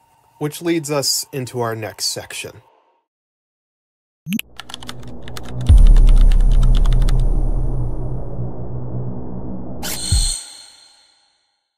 Another thing that contributes to Starfield feeling like a fake video game is its complete lack of originality. Much like a Steam asset flip game that just takes a bunch of assets off of some generic storefront and mashes them all together with no consistency, Starfield just kinda shoves things from sci-fi properties into every single part of its story. But it doesn't just take from sci-fi, it also takes from other games, like Red Dead Redemption 2, which Todd Howard seems to be obsessed with as he added an entire cowboy city just to, you know, get more of that in there. Once again, AI design, just taking things people like and shoving it in like a collage into random parts, with no consistency or thought put behind them. Neon is just a Diet Coke version of Night City that likely would not exist had Cyberpunk not been made. When the main quest takes you there, you have to go to a club filled with a bunch of people walking around with suitcases and talking about how they're taking drugs. And you have to set up a shady deal with another informant to get the artifact, which is something that Cyberpunk would do, just they did it worse. Again, there's a questline exactly like this in Cyberpunk, where you have to make a shady deal with this gang organization, and there's a guy who threatens you, and it's just done way better. The animation quality, the voice acting, everything is just better in Cyberpunk. Your security here going to stand or sit for this little meeting? Flexing the muscles already, huh? Fine. Well, shit. Goes for you, too. I'll stand. This so fucking hard? Fucking ass on the fucking couch! Make me. Thought you'd never ask. Am I to assume that briefcase has our item of interest? Yeah, here it is. Well, look at that. Need to see it. Sue yourself. Fucking tricked out this thing. Dynamic thermal optic camo armor. Full cognitive immersion with a Raven controller. Pimped out prototype actuators made of titanium, vanadium, Kevlar composite. I have the amount we agreed on. Things have changed. I want double. Now how am I supposed to do that? Let's see a cred. Brick got it. It's all paid up. Brick got it. I don't see any fucking brick around here, do you?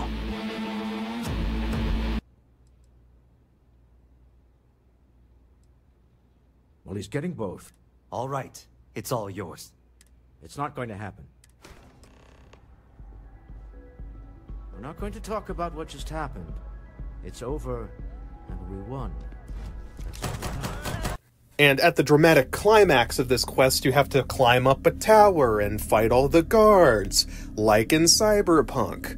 But, get this, worse.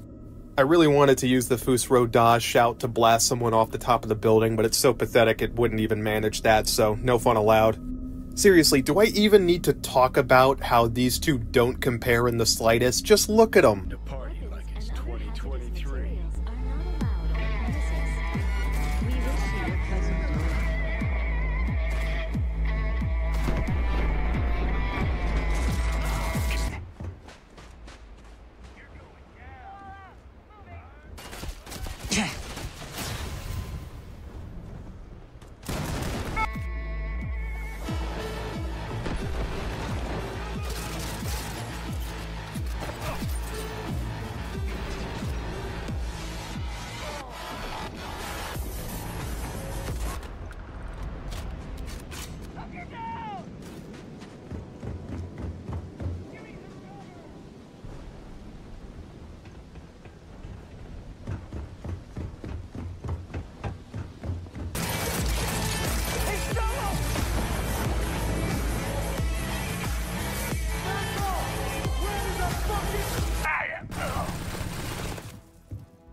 believe the munitions industry is the winner here. Again, Starfield feels like an off-brand product, like it's a cheap replication. And it has little to no original ideas of its own, just taking things from other sci-fi properties. Like, for instance, if I told you there were a bunch of worms that turn into giant unkillable space monsters that had the term morph in the name, what would you think of? The Terramorphs, of course, from Starfield, nothing else. Seriously, they just ripped off xenomorphs, stuck them in the game, and then called it a day. The only thing that separates the two is the fact that Terramorphs can make these pheromones which cause people to go crazy, which I think is done once throughout the entire questline they're involved in. And the main plot itself doesn't fare much better, since it's just a generic multiverse story trying to act like it's more important and cool than it really is. The multiverse was something that was played out even around the time Starfield was coming out. Nowadays, it just feels sad. Can we just be done? Ooh, we're just getting started. No. With the whole multiverse thing. It's not great. It's just been miss after miss after miss. Look, the Wizard of Oz did the multiverse first, and they did it best. The gays knew it, but we didn't listen. Let's just take the L and move on. Which is kind of upsetting, because it was one of the few interesting and unique ideas this game had, having the New Game Plus being you going through the multiverse and appearing with all your knowledge, which could be cool, but it's really underused. Its space exploration is a worse version of No Man's Sky, just blatantly. You can go to planets and scan for data, or go there to mine materials, but you don't really need to, since you can buy all the materials you need.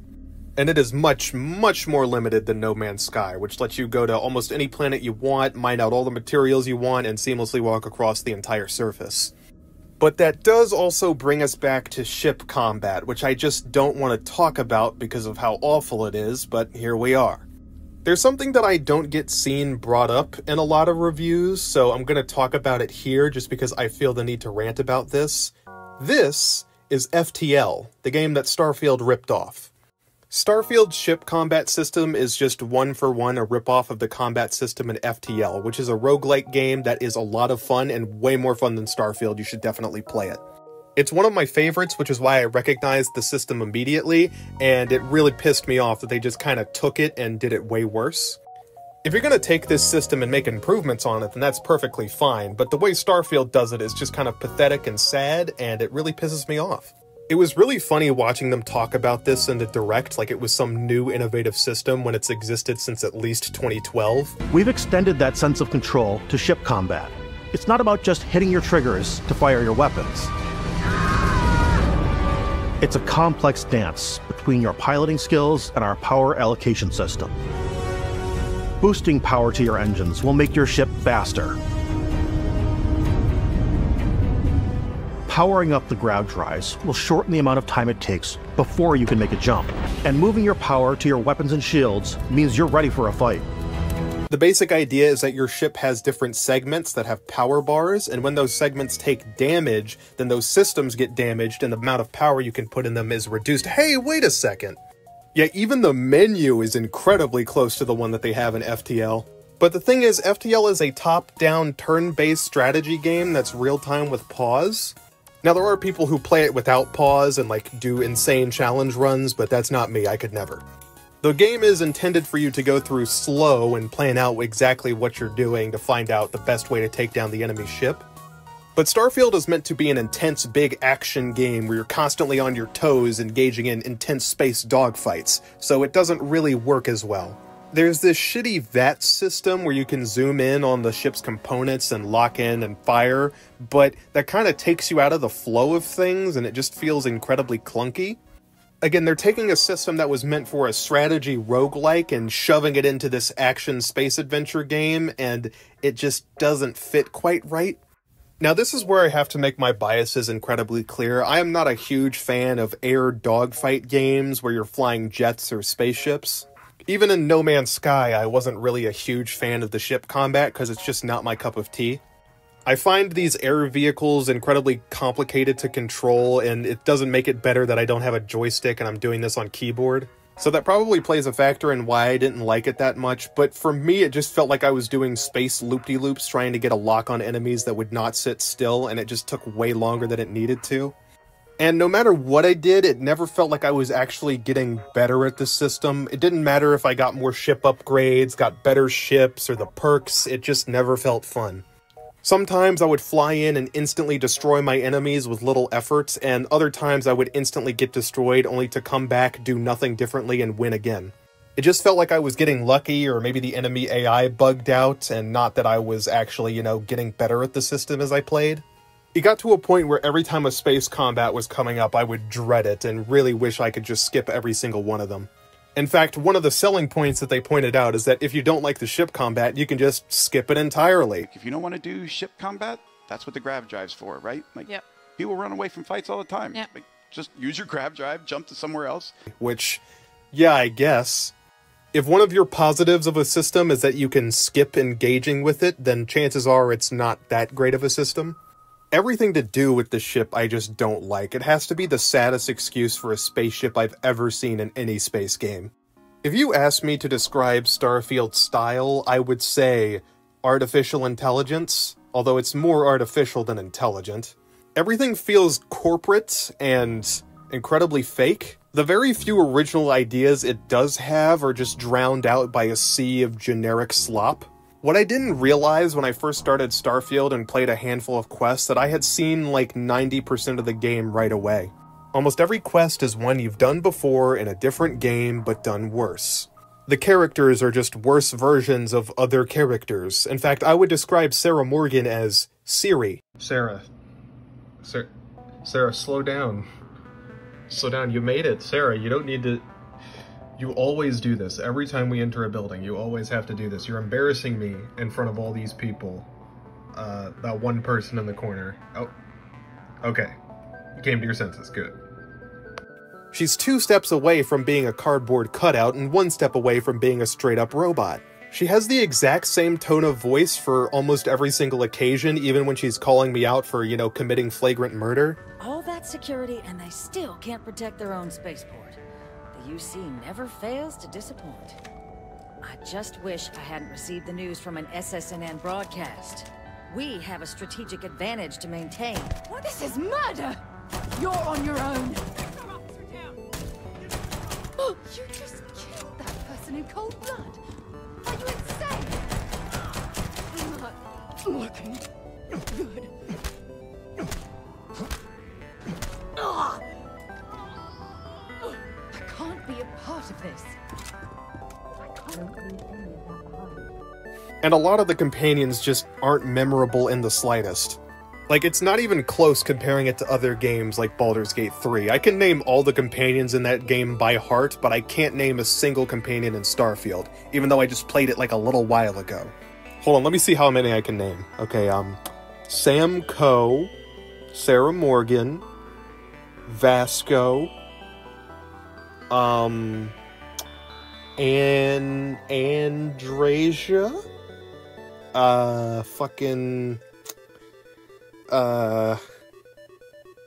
oh no. Most of these characters are bland and generic and either range from having Marvel tier writing to having barely any writing at all. And this game as a whole is so creatively bankrupt that they actually named the mysterious faction and the faction that has superpowers Starborn.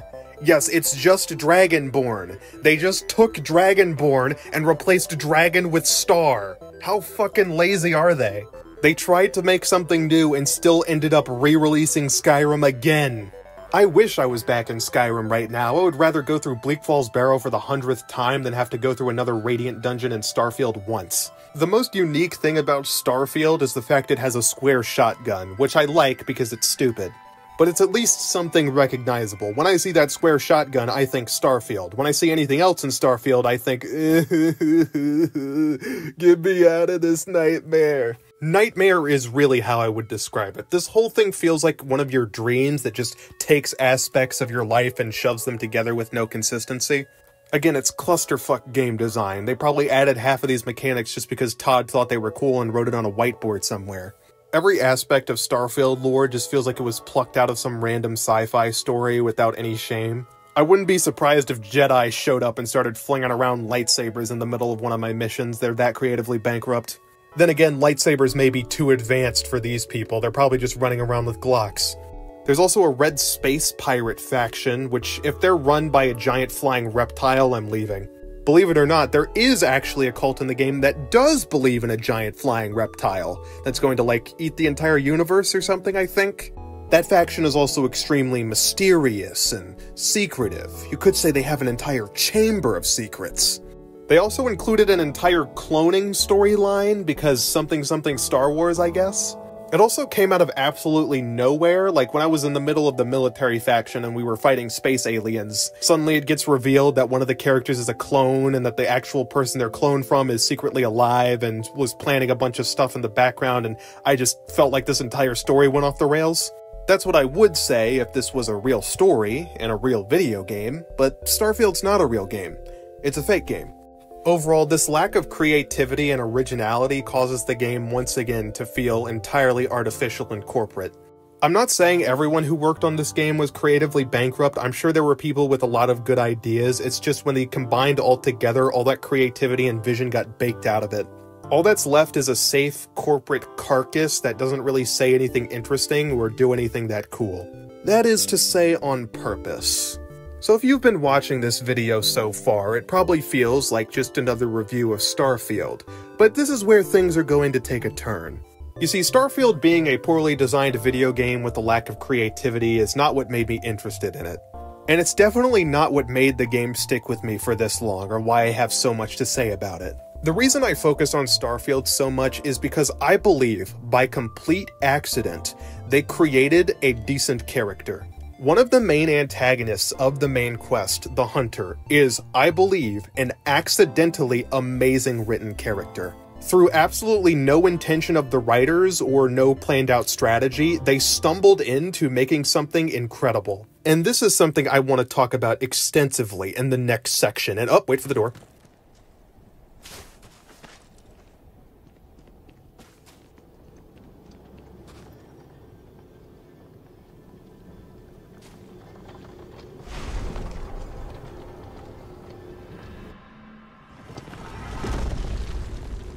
Okay, let's do this.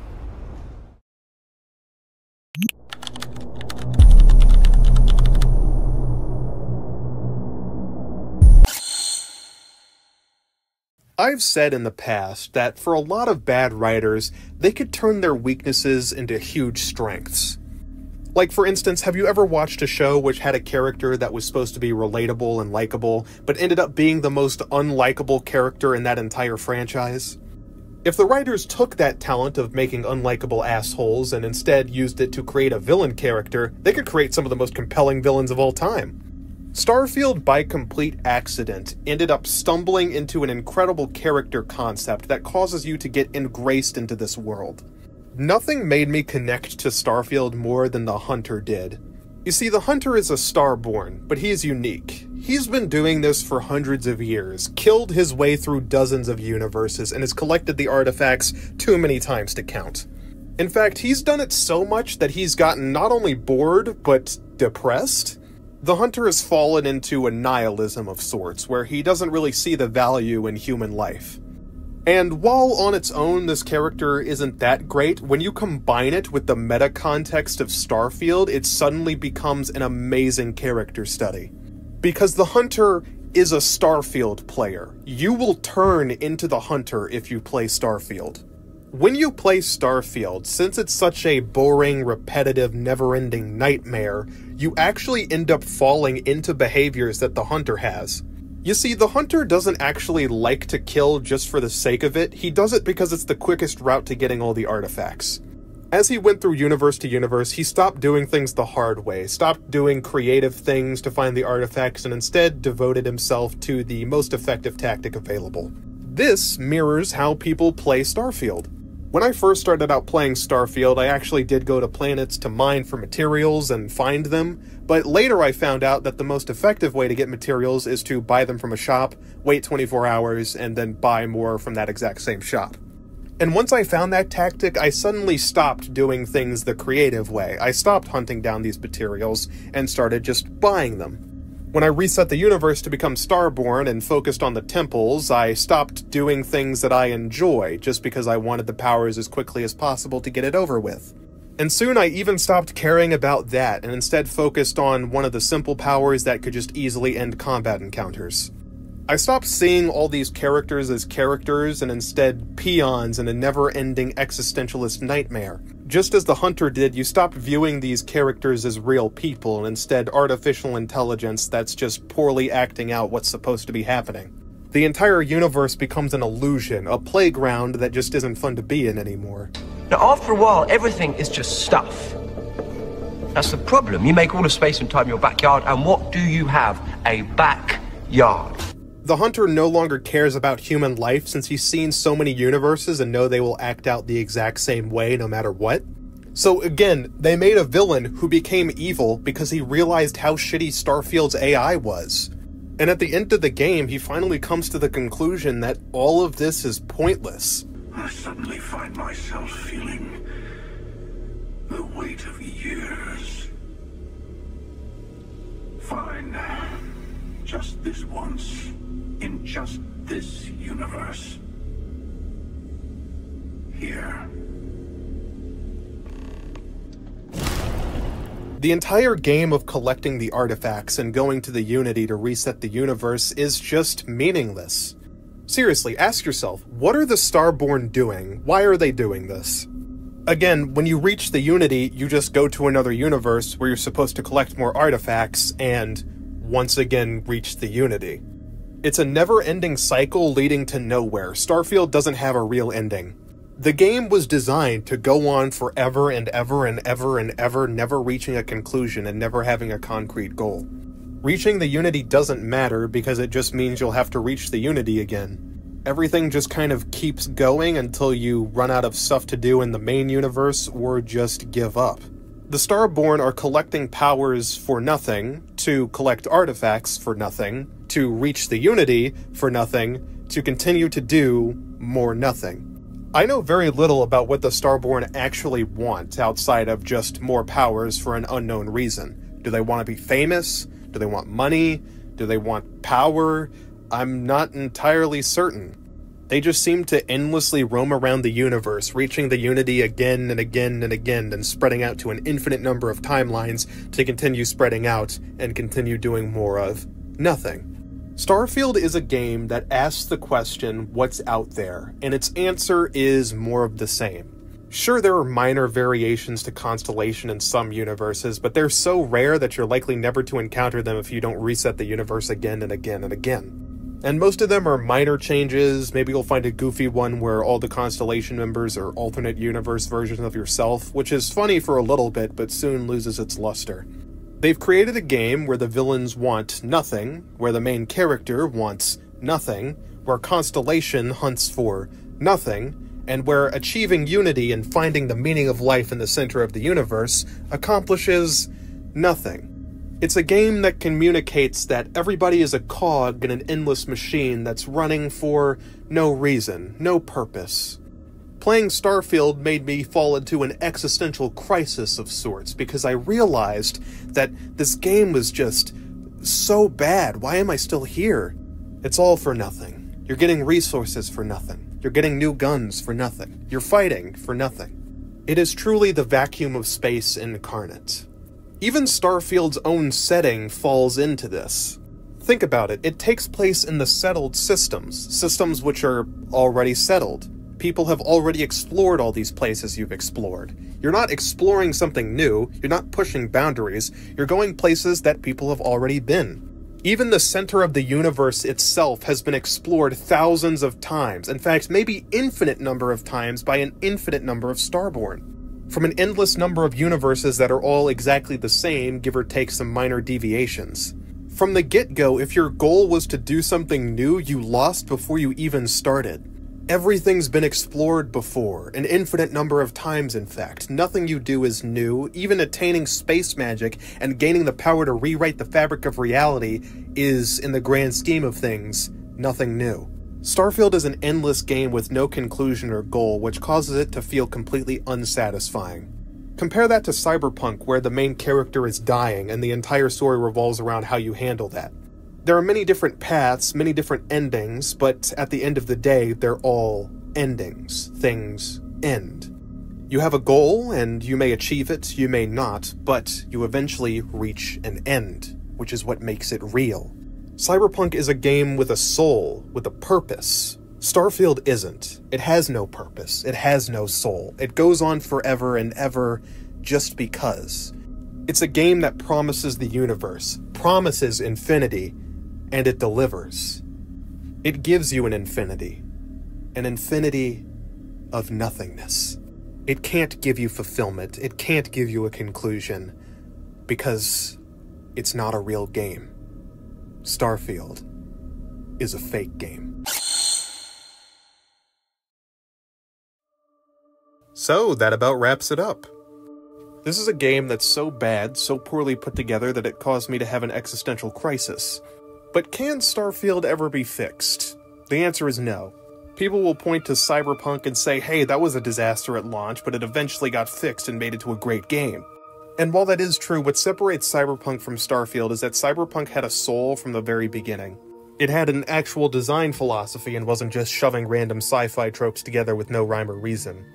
And they came back with an absolute killer DLC which revamped the game, had tons of new content that was well put together. It expanded the world and the story, added new characters, and did just a bunch of work to get you invested in the game again.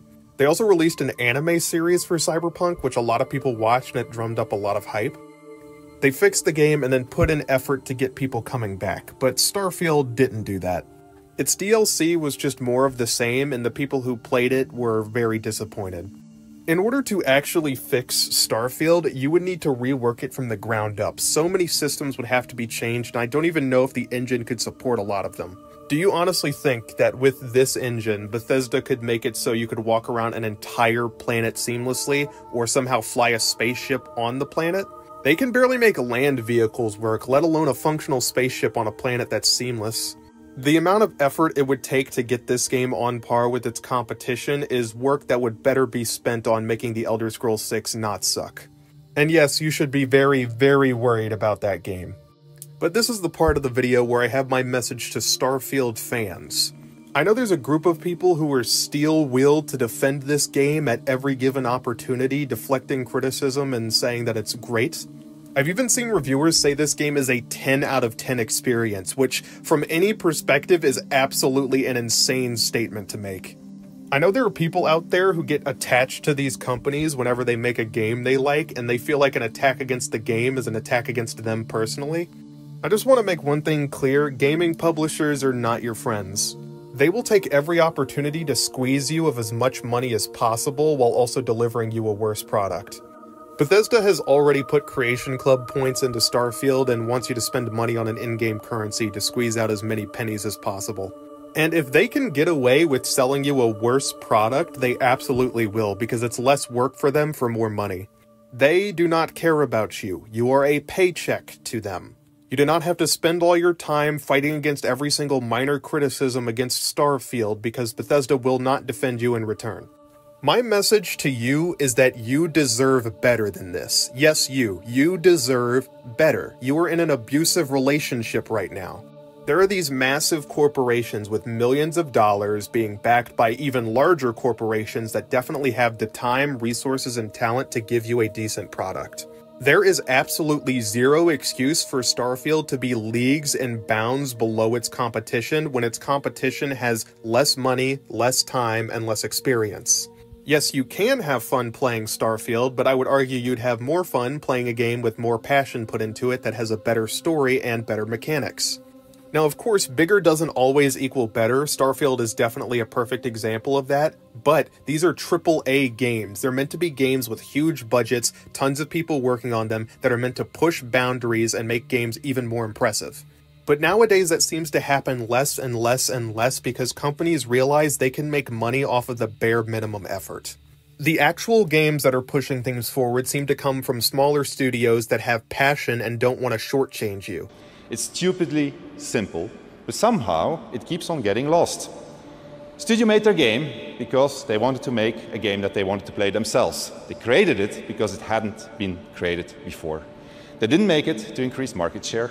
They didn't make it to serve as a brand. They didn't have to meet arbitrary sales targets or fear being laid off if they didn't meet those targets. And furthermore, the people in charge forbade them from cramming the game with anything whose only purpose was to increase revenue and didn't serve the game design. They didn't treat their developers like numbers on a spreadsheet. They didn't treat their players as users to exploit. And they didn't make decisions they knew were short-sighted and function of a bonus or politics. They knew that if you put the game and the team first, the revenue will follow. They aren't there to squeeze you out of as much money as possible with loot boxes, battle passes, and Creation Club credits. They're just there to deliver a good product. And I'm tired of people settling for garbage and constantly giving Bethesda and larger companies a pass when there is no excuse for them to fail this hard. People seem to forget that they're charging us $70 for this game. This is a product they're charging money for, and it should be worth its cost. Like it or not, at the end of the day, video games are products that are sold for money, and since they're being sold for money and there's tons of video games out there and you have limited time, it is a competition. Time you're spent playing Starfield is time you're not spent playing a different game. Instead of landing on the same procedurally generated planet for the 50th time and doing the exact same Radiant dungeon, you could be having fun playing literally anything else. My advice to you is stop accepting the bare minimum, because companies will abuse your complacency to give you the worst product possible. Remember, these are the same people who would rather restrict vital game mechanics to a DLC than actually listen to your feedback. And they act like they don't understand why people don't like Starfield, which either makes them delusional or liars, or potentially both. Either way, it doesn't look good. You deserve better. It's as simple as that. You're being taken advantage of. Budgets are ballooning, game prices are increasing, and yet despite that, quality doesn't seem to be going up with it. Soon we're going to be charged much more for much less, and fighting amongst ourselves isn't going to change anything. But what can we do? Well, don't worry. I have a plan. If we want to save gaming, all we have to do is wait for the door.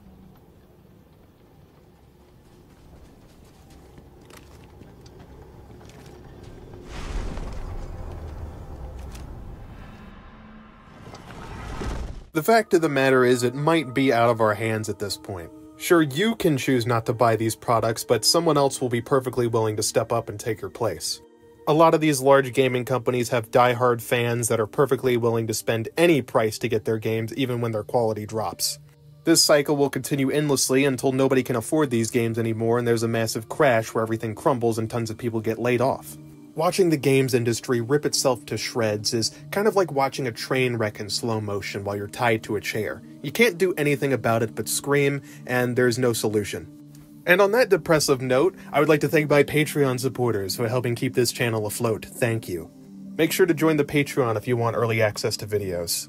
And with all that said, this has been Dave, and remember, Starfield's not a real game. It's a fake game.